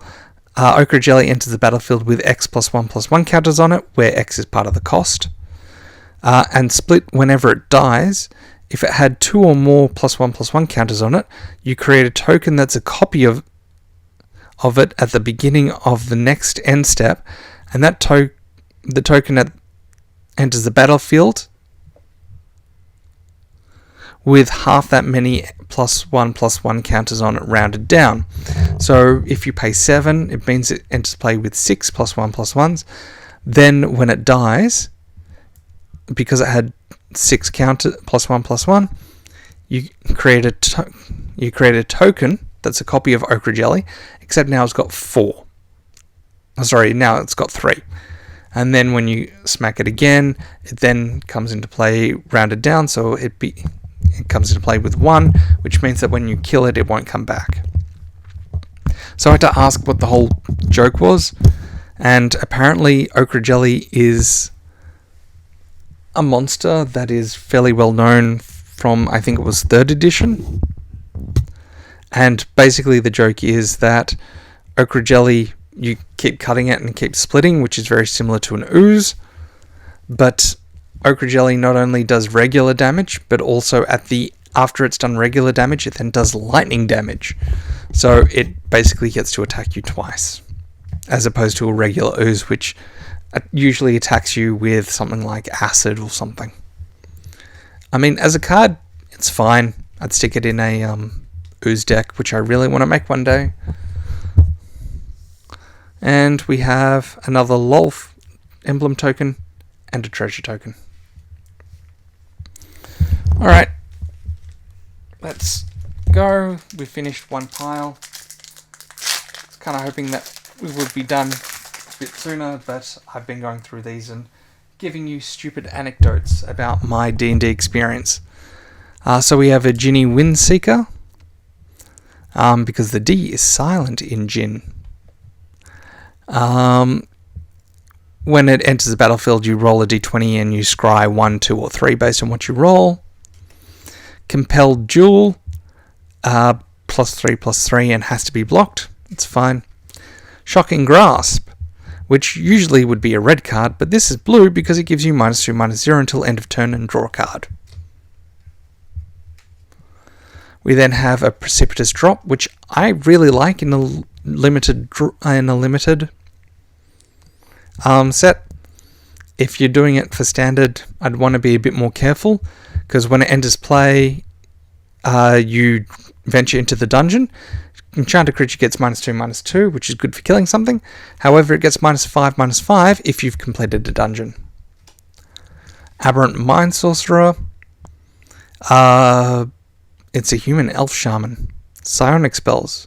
When Aberrant Mind Sorcerer enters the battlefield, choose target instant or sorcery in your graveyard, roll a d20, put it on top of your library, or 10 to 20, return that card to your hand. Yeah, it's not bad. Only problem is it costs 5 to do that. But, balance. You find some prisoners. You can break their chains to destroy target artifact, or you can interrogate them to exile the top 3 cards of opponent's library. Choose one of them until end of next turn. You can play that card and spend any mana you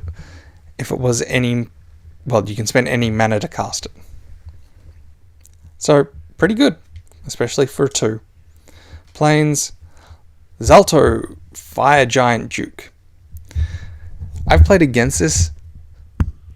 It's okay. If you get the right board state, it's amazing. Especially with that, I think it's called Calamity Giant, which just keeps shooting you in the face. But it's okay. It's a 5-drop for a 7/3, considering most things at about turn 4-5 have an attack of 3 or higher. It means it's pretty easy to kill. It has trample, which is its main draw, and whenever Zalto is dealt combat damage, you can venture into the dungeon. Why do I have a problem with that?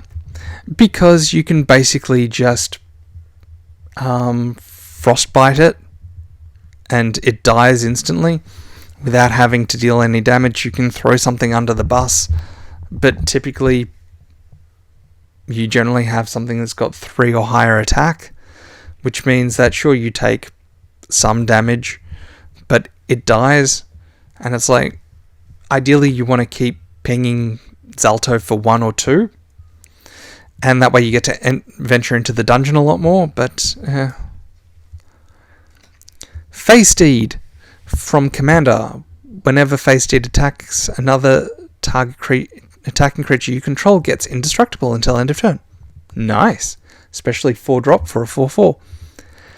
Whenever a creature or planeswalker you control becomes a target of a spell or ability an opponent controls, you may draw a card. Oh, so it's like that, I think it's Thorntusk Mammoth. Okay. It's not bad. Not terrible. Nothing to write home about. Forsworn Paladin. I've played with him. He's pretty decent. Why? Because it's a 1-drop 1/1. Always good. It has Menace. Turn 1 Menace. Great. You can pay 2 to tap and pay 1 life in order to create a treasure token, which means that you ramp very quickly. Excellent. Pay 3, target creature gets +2/+0 until end of turn. If mana from a treasure was spent to activate it, that creature also gains Death Touch until end of turn. So, huzzah. Especially since it doesn't require tapping in order to activate. So that is very good. Celestial Unicorn, which is huzzah, because life gain. Arboreal Pegasus, which is fine, as I mentioned earlier. Ooh, Grandmaster of Flowers, otherwise known as Bahamut, but it's not Bahamut because it's the Grandmaster of Flowers. But as long as it has 7 or more loyalty, it is a 7/7 dragon named Bahamut. Sorry, Dragon God. Yeah, Dragon God. For +1, you can you can give a target creature without, for +1, target creature without First Strike, Double Strike, Vigilance can't attack or block until your next turn. Which is okay, but it's very conditional. But it makes sense in terms of thematics. Because, if it has Double Strike, it has First Strike. If it's got First Strike, then obviously it's going to hit first, which means it's quick. And Vigilance means that it's always constantly on guard. So it makes sense that he wouldn't be able to incapacitate something. And for the other +1, which is the +1 I'm really iffy about, search your library and or graveyard for a card named Monk of the Open Hand. Reveal it and put it into your hand. If you search your library this way, shuffle. So it searches for one particular card. Now that one particular card is whenever you cast your second spell for the turn, put a +1/+1 counter on it. So it's not a bad card. In Standard, it's sort of like okay. I mean, it's also good that it's got no minus, which is just excellent. Especially since you want it to get to 7, so that means in about 3 turns, then it becomes a 7/7 Dragon God with flying and indestructible, which is awesome. And of course it means that oh no, it just becomes straight up a 7/7. Cool. But it also becomes a creature, which means that you can do a whole bunch of shenanigans to it. But it's like the ability to get back a specific card, it sort of hurts it a bit. Yes, it's great because it's a lot better than some of the other ones, which is what was it? There was a card, I think it was this one. Oh no, from Modern Horizons, Astronomica, where it was like you search a library just for one specific card. This one is library and graveyard, which is great because it means that it has playability in a lot more formats. But it's just like the one card that it fetches isn't ultimately whelming. Well, I mean, it is whelming. It's just not very... It's okay. So it's like, cool. And then we have... So that was Grandmaster. We have a Direwolf Prowler. We have a Hobgoblin Bandit again. And another Lost Mine of Philandelver. So we're actually doing okay on the Mythic front. We've got 2 Planeswalkers... And we have a Minsk and a dragon. So let's see, we have leather armor, which is actually really good. Not just in standard, but also in draft. It's a 1-drop, gives target creature +0/+1, and ward, which is just frustrating. Because having to pay an extra 1, especially when you want to outright kill it, is just annoying. And because it's ward, it means that also if it's targeted by an ability, it also means that you have to pay 1. But what really sells it is you can only equip it once per turn for an equip of 0. And that is what sells it. Because it not only gives it ward, but also basically is an equip of 0, which is amazing. Shambling Ghast was the one I was telling you about before. 1-drop, 1/1. When it dies, you can choose one. Target creature gets -1/-1, or you create a treasure. Zombie Ogre. Now, this is what I was talking about before when I was mentioning that cards require, black cards in particular, wanted things to die during your turn. Because at the beginning of your end step, if a creature died this turn, venture into the dungeon. And it's a 5-drop for a 3/5, which is not half bad. We have a Steadfast Paladin, which is a 2-drop 2/2 with lifelink, which is standard and pretty amazing. Monk of the Open Hand, which was the one I was just telling you about before. So hopefully if we get an extended border of this, we can put it over here with the with Grand Master of Flowers. But for the moment, it can stick in this pile. Keen-Eared Sentry. Basically, you have hexproof. So it can now be added to the pool of cards that say you have hexproof. Each opponent can't venture into the dungeon more than once each turn. Generally, most players don't seem to venture into the dungeon more than once. But if they do, it stops it. Generally, I think it was white-black was the one they want you to venture into the dungeon a lot more. Because white-blue triggers rooms, and that's not venturing into the dungeon. Planes. We have a standard Eye of Vecna now. Cool. Dragonborn Champion. Trample whenever a source you control deals 5 or more damage to a player, draw a card. Cool. It's a 5/3, 4-drop, and it's from the commander set. Even external from the commander set. That's pretty decent. Especially since there's a number of red cards that deal 5 or more damage. There's even that one that does 6 damage and it can't be countered, so cool. Skeletal Swarming, same as last time. Direwolf Prowler, cool. Broer Battlehammer. This is, so when I played the pre-release, this is what I built my deck around. I only had one of him, so obviously it didn't work 100%, but it was still pretty decent, which is each creature gets +2/+0 for each equipment that is attached to it, and you can pay 0 rather than the equip cost once per turn. So that means what you can do is you can equip someone with the leather armor for 0, then play another equipment, and then equip that onto the same creature for 0 using Bruno, which then means that they get +4/+0. So cool. Ochre Jelly again. We have a Foil Mimic. Oswald Fiddlebender. Now that is a name. It costs 2, Magical Tinkering for white and tap, sacrifice an artifact.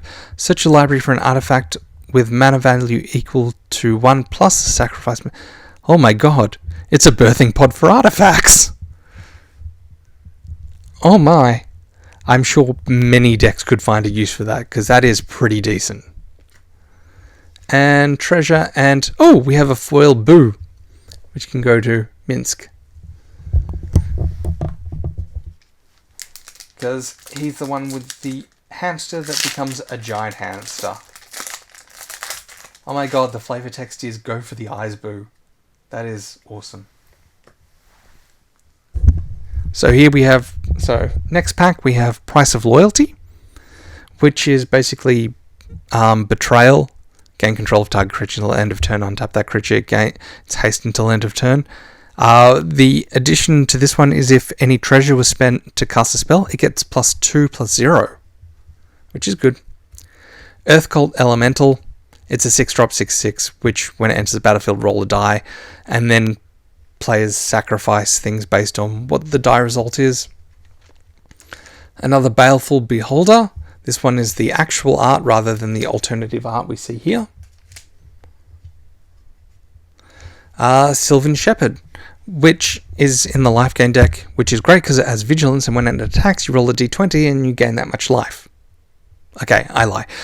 You roll a d20, 1 to 9, you gain 1 life, 10 to 19, you gain 2 life, and on a 20, you gain 5 life, which works well in a life gain deck. Only problem is, it's a 2/3. You really want to buff it up a bit more so it can block, because otherwise it just sort of stays off to the side and you hope to God that they have creatures that won't block your Sylvan Shepherd. Magic Missile, because that's a D&D thing, can't be countered, because that's a red thing. Deals 3 damage divided as you choose among 1, 2, or 3 targets, which is what Magic Missile does, kind of. Wizard class, no maximum hand size, so cool. Draw 2 cards when it becomes level 2. Whenever you draw a card, put a +1/+1 counter on target creature you control at level 3. So pretty decent. That's a mountain. The monk class. Now I saw this, and it's a really good card, but it's also very temperamental. Like, it depends on what kind of deck and what kind of board state you have.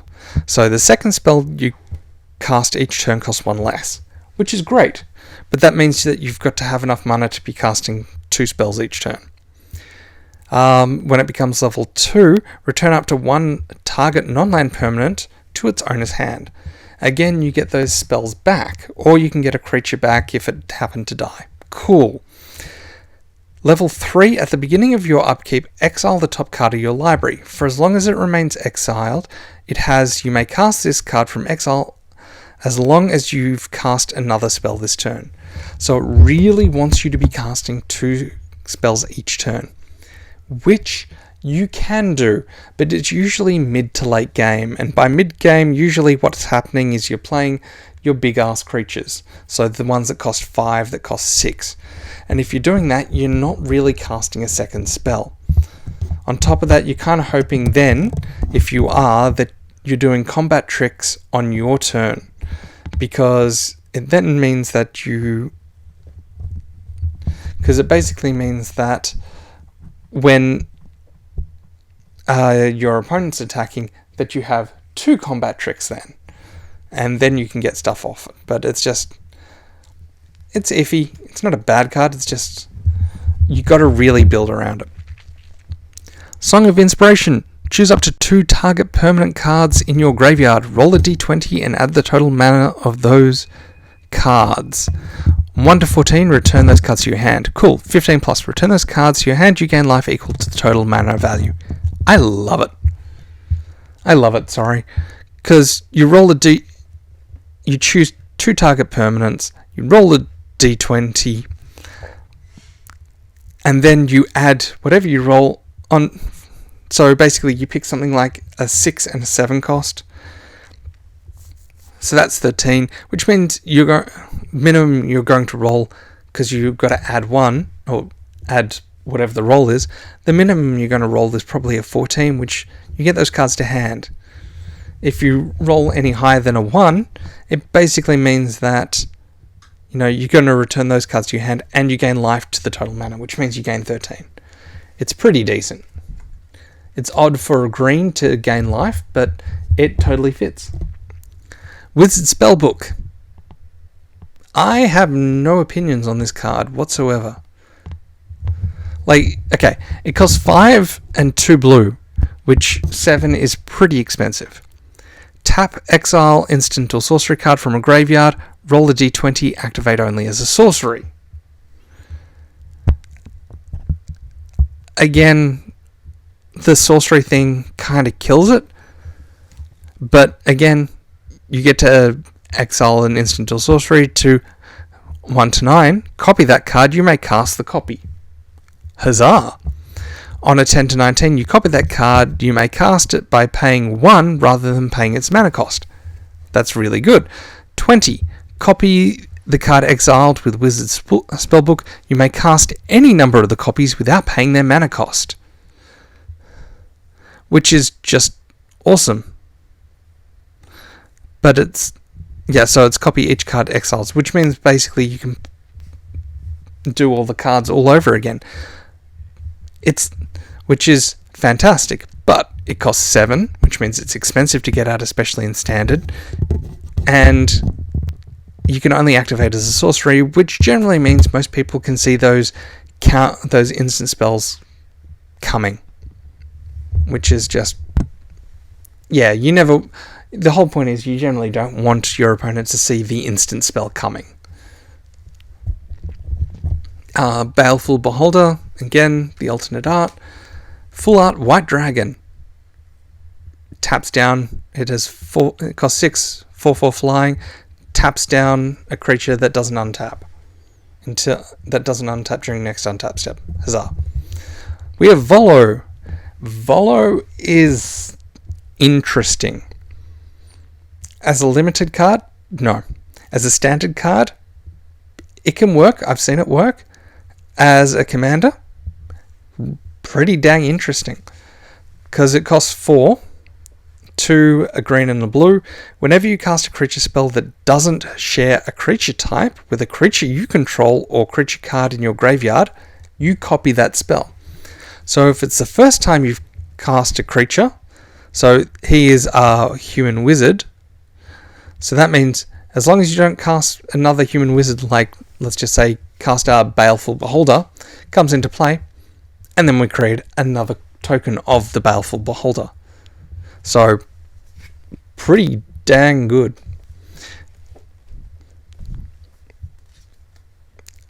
We have the Manticore, alternate art, an extended art Sphere of Annihilation, which is basically an O-Stone. It's a removal that opponents can see coming. So they either wait for it to pop or they'll destroy it outright. It's okay. And we have a Spider from Lolth, which is Menace and Reach, and a zombie. Ugh. Getting to the last 3 now. Alright. Hopefully we've got some more interesting ones. First up, we have an Evolving Wilds. I like the art. I mean, it's no Khans of Tarkir art, which I really enjoy, but it's decent art. Spiked Pit Trap. It's literally what it says, except for it has flash. Thieves' Tools. When it comes into play, you get a treasure token. Equipped creature can't be blocked as long as it has power 3 or less, and its equip is 2. Pretty decent. I fell prey to that during the pre-release. Shortcut Seeker. Whenever it deals combat damage, venture into the dungeon. Sudden Insight. Costs 6. Draw a card for each different mana value among non-land cards in your graveyard. Sure. That's the thing. Choose your weapon. Choose 1, 2 weapon fighting. Double target creature's power and toughness until end of turn. At instant speed, I might add, so that's good. Archery. This spell deals 5 damage to target creature with flying. So, not outright kill, but it can kill at least a majority of the dragons in this set. So, pretty good. Treasure Vault, which actually is kind of good because you tap it to add 1 colorless mana, or you can pay double X to tap Sacrifice Treasure Vault to create that many, or to create X treasure tokens. So it's kind of good. Midnight Pathlighter. From Commander. Creatures you control can't be blocked except by legendary creatures. Interesting. Whenever one or more creatures you control deals combat damage to a player, venture into the dungeon. So, okay, cool. So that really works with the uncommon legendary in this set, which is whenever you venture into the whenever a room triggers, so you venture into the dungeon and you hit a room, that room triggers twice. So that works really well. Another Triumphant Adventurer, Manticore, Alternate Art Ginny Windseeker, cool. Here we have the other dragon. This one's the red one, the Inferno of Star Mounts. This spell can't be countered. Interesting that it's a dragon that can't be countered. Yes, it costs 6, by the way. It has flying and haste. Haste, which is good for a 6/6. And, right. And you can basically, what is it called? Dragon Egg or Dragon Whelp it. So you pay 1 red, and it gets +1/+0 until end of turn. But the thing is, when its power becomes 20, it deals 20 damage to any target. So, as my friend and I were discussing a while ago, you keep buffing it until it hits 20, and then it deals 20 damage to something. Then we need to find a way to give it -1/-1 or -1/-0. So then you can then pump it again to then deal 20 damage again, because it checks. So if it's 20 or higher, it'll only do it once. But if it's 20, goes down and then hits 20 again, you can keep doing it to deal 20 damage to a whole bunch of stuff. So it's kind of fun. Goblin Javeliner, whatever. Extended Border Asmodeus. We have a Devil token. It deals 1 damage whenever it dies. And an emblem from Eliwick to Bumble.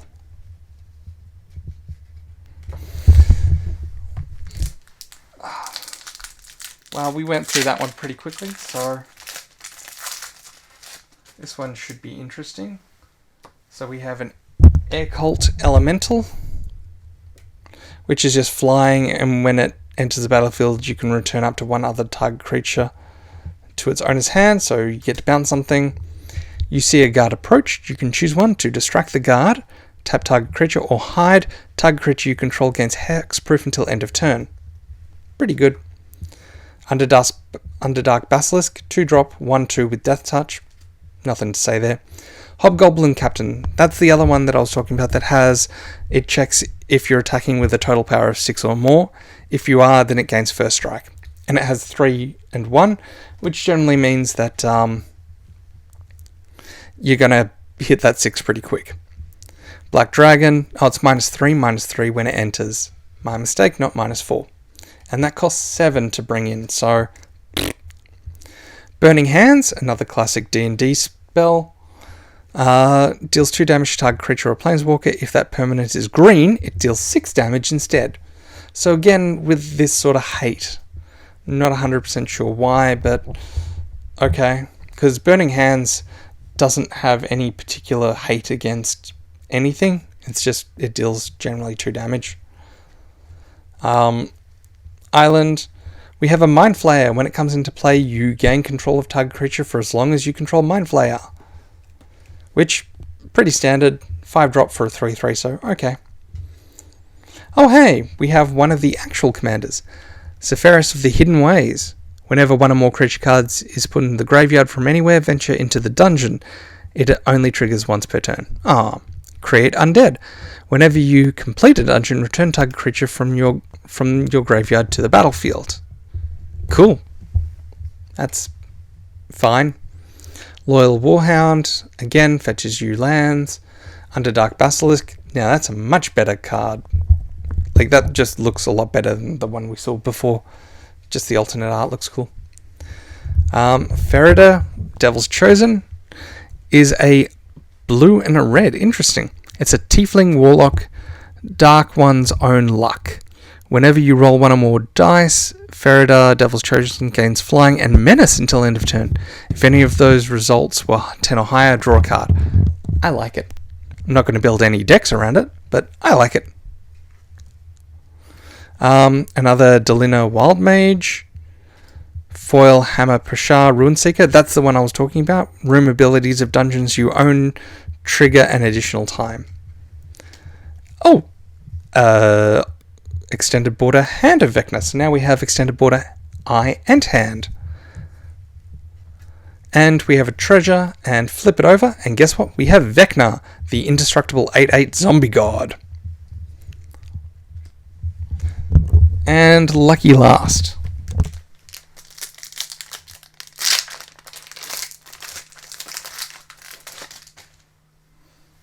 First up, we have the Mimic. So, as you can see, well, you probably can't really see it, but it looks like a treasure, except for it's got a tongue and some teeth that are where usually you'd open the treasure. So it's very on brand. Priest of Ancient Lore. Now, really funny story about this one. So when it was first shown to me, I was like, that's cool. Then a friend of mine said, hang on, there's errata for this. And so I had and sent me a link. And the link looked like the Gatherer website. Looked like Wizards of the Coast website, where they said that the errata had changed the text. So it went from, when Priest of Ancient Lore enters the battlefield, you gain 1 life and draw a card, to reading, when Priest of Ancient Lore enters the battlefield, you gain 1 life and draw a card and lose the game. So I was somewhat surprised, but of course it turned out to be fake. But still, this will forever live on my memory as being a card that basically gives you 1 life, a card, and then you lose. Half-Elf Monk, which is Vigilance. You can pay 2 to tap it to tap target creature, which is pretty good. It's just another Jack from Eldraine. Dueling Rapier. When it enters the battlefield, attach it to target creature, which is great. Creature gets +2/+0, and equip is 4. Oh, and it has flash. But still, kind of expected like first strike or double strike because it's a rapier, but oh well. Tiger Tribe Hunter.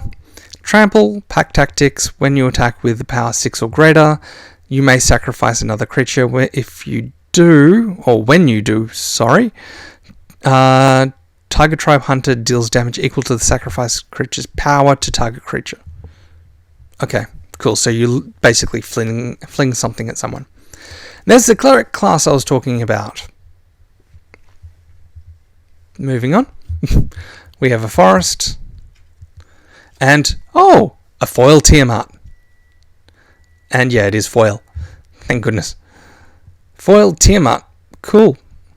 I would have liked the extended border, but I ain't sniffing at Tiamat, because Tiamat is 5 dragons, and if you sniff at Tiamat, she's likely to burn you down, eat you, freeze you. What is it? Burn, freeze, acid. I can't remember. Kaluth's Will from Commander. Choose one. If you control a commander as you cast this spell, you may choose both. Yep. Breathe Flame. Kaluth's Will deals X damage to target creature without flying. Smash Relics, destroy up to X target artifacts and or enchantments. Okay, that's actually pretty decent. Oh hey! Extended Border Xanathar.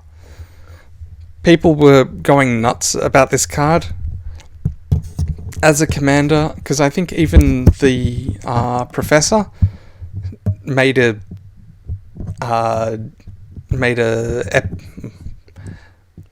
video about Xanathar as a EDH card. I can't remember, but it's, look, it's not bad, but it's one of those but from my experience, blue-black commanders really prefer one-on-one rather than one-on-many. One-on-one, this card is absolutely amazing. One-on-many, it's okay, because at the beginning of your upkeep, choose a target opponent. Until end of turn, that player can't cast spells. You may look at the top card of their library anytime, and you may play the top card of their library, and you may spend mana as though it were any mana of any color to cast spells this way. So basically, you can, as I built a Brawl deck around it, you can basically go through a person's entire deck, because you just keep casting, because you exile a top card of their... You may play the top card of their library, so you play it, and then the next card becomes the top card, so you can keep playing things. And yes, that means you can play their lands as well. But it really flourishes in 1v1, 1v-many, I suppose. It would be okay, but as soon as that player dies, pretty much anything that they own goes, so you would have wasted it, but it's not terrible. I mean, I like it because it's blue-black, but it's okay. Pixie Guide. Alternate. Oh, wait, that goes in the alternate. We have Evolving Wilds. Another Hall of Storm Giants. Foil Owlbear. Ooh, and a foil Treasure Vault. Nice. So that was the Treasure Vault that we got earlier. Foil Modularized Treasure Vault. And the last one, we finally have our third dungeon, which is the Tomb of Annihilation. So here we have all three. So we got Lost Mine of Phandelver, Tomb of Annihilation, and Dungeon of the Mad Mage. Now, as you can probably see, they each are very different. So Lost Mine of Phandelver was the introductory dungeon that was included with the starter set, and it represents that quite easily, because you scry one, you can create a 1/1 goblin creature, or you can create a treasure. Then you go further down, you can get a +1/+1 on creature, you can gain a life and your opponent loses one, target creature gets -4/-0, and then finally draw a card. Tomb of Annihilation is considered to be one of the harder dungeons to do. And this is represented again quite well in this card, because it's each player loses one life, which is bad. But then you have a choice. You can either go through the Oblette, which is discard a card, sacrifice an artifact, a creature, and a land. But it means that you complete the dungeon quicker. So instead of going through 4 like you would in the Lost Mine, in Annihilation you just do 3, but you lose a lot more. Or you can take the safe route, which is each player loses 2 life unless they discard a card, and each player loses 2 life next room is each player loses 2 life unless they sacrifice an artifact, a creature, or a land. So it's sort of okay. But then the last one is you create the Atropal, a legendary 4/4 black god horror creature token with Death Touch, which is represented on the back of the card, which is really Atropal. Now, the Dungeon of the Mad Mage is a very interesting one. So, for those of you who are interested, it's in the supplementary book called The Yawning Portal. And the Dungeon of the Mad Mage, the Yawning Portal is basically a whole bunch of AD&D modules or dungeons that have been put together in a single book for 5th edition. Now, the Dungeon of the Mad Mage, so the story is that the Yawning Portal, which is a pub in Waterdeep, pretty sure it's in Waterdeep, is actually the entrance for what is known as the Dungeon of the Mad Mage. So a mage who was insane basically created a dungeon underneath Waterdeep.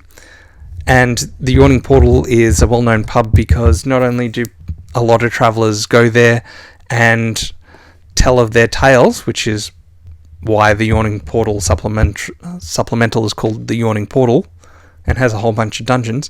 But also they usually stop there if they're going to attempt the Dungeon of the Mad Mage, which no one has ever completed, as far as I remember. So basically what happens is you enter and you can take whatever you like out, but I think the pub takes a cut. Anyway, so very on brand, you start at the beginning at the Yawning Portal where you gain 1 life. From then on, it's slightly easy, like it's not as brutal as the Tomb of Annihilation, which actually hurts the person trying to complete it, but there's a lot more to it. So then you go into dungeon level 1 where you scry 1. Then you got Goblin Bazaar, create a treasure token, or you can do Twisted Caverns, target creature can't attack until your next turn. Then Lost level, scry 2, which then lets you choose between the Runestone Caverns to exile the top 2 cards of your library, and you may play them, or Muriel's Graveyard, which you create 2 1/1 Black Skeleton creature tokens, which again would help with the Skeletal Enchantment. Then Deep Mines to scry 3, and then onto the Mad Wizard's Lair where you draw 3 cards and reveal them. You may cast 1 of them without paying its mana cost. So these are the 3 dungeons that you can complete. Yes, they have them in foil. They look really nice. Honestly, if you're playing Magic, you don't need to go out of your way to get the dungeons or to try and crack them, because I'm pretty sure if you ask very nicely at your local game store, they'll basically just give you them because they're tokens anyway. You always have access to all 3 of them, even if you don't actually own the cards. On top of that, if you buy the bundle, then that comes with 3 oversized versions of them, which look pretty cool as well. Again, I'm not spruiking the product. If you want all 3 dungeons, just go over to your local LGS and ask nicely to the person behind the counter, or you can even ask other players and they'll probably just chuck them at you. But anyway, that was our pulls from Adventures in the Forgotten Realms. Got some decent rares. We got a pretty decent range of... going to remove that token. Got a pretty decent range of mythics. I mean, 4 is usually what you expect, but 7 is really, really, really nothing to sniff at. So we got some pretty decent mythics. They're pretty popular mythics as well. So ultimately, this was not a bad box. And I want to thank you again for listening to me yammer on for as long as I did. If you skipped to the end, then you should listen to my really bad and boring stories. I joke. If you skipped to the end just to see what mythics I pulled, then these are it. If you wanted to know what rares I pulled, then unfortunately you're going to have to keep skipping through the video because I ain't going to show you all of those. I don't have the time. But yeah, so these are all the mythics. Pretty decent. I'm happy with them. Especially happy that I got Boo. He's kind of cute. Anyway, thank you for listening, and I will probably see you next set.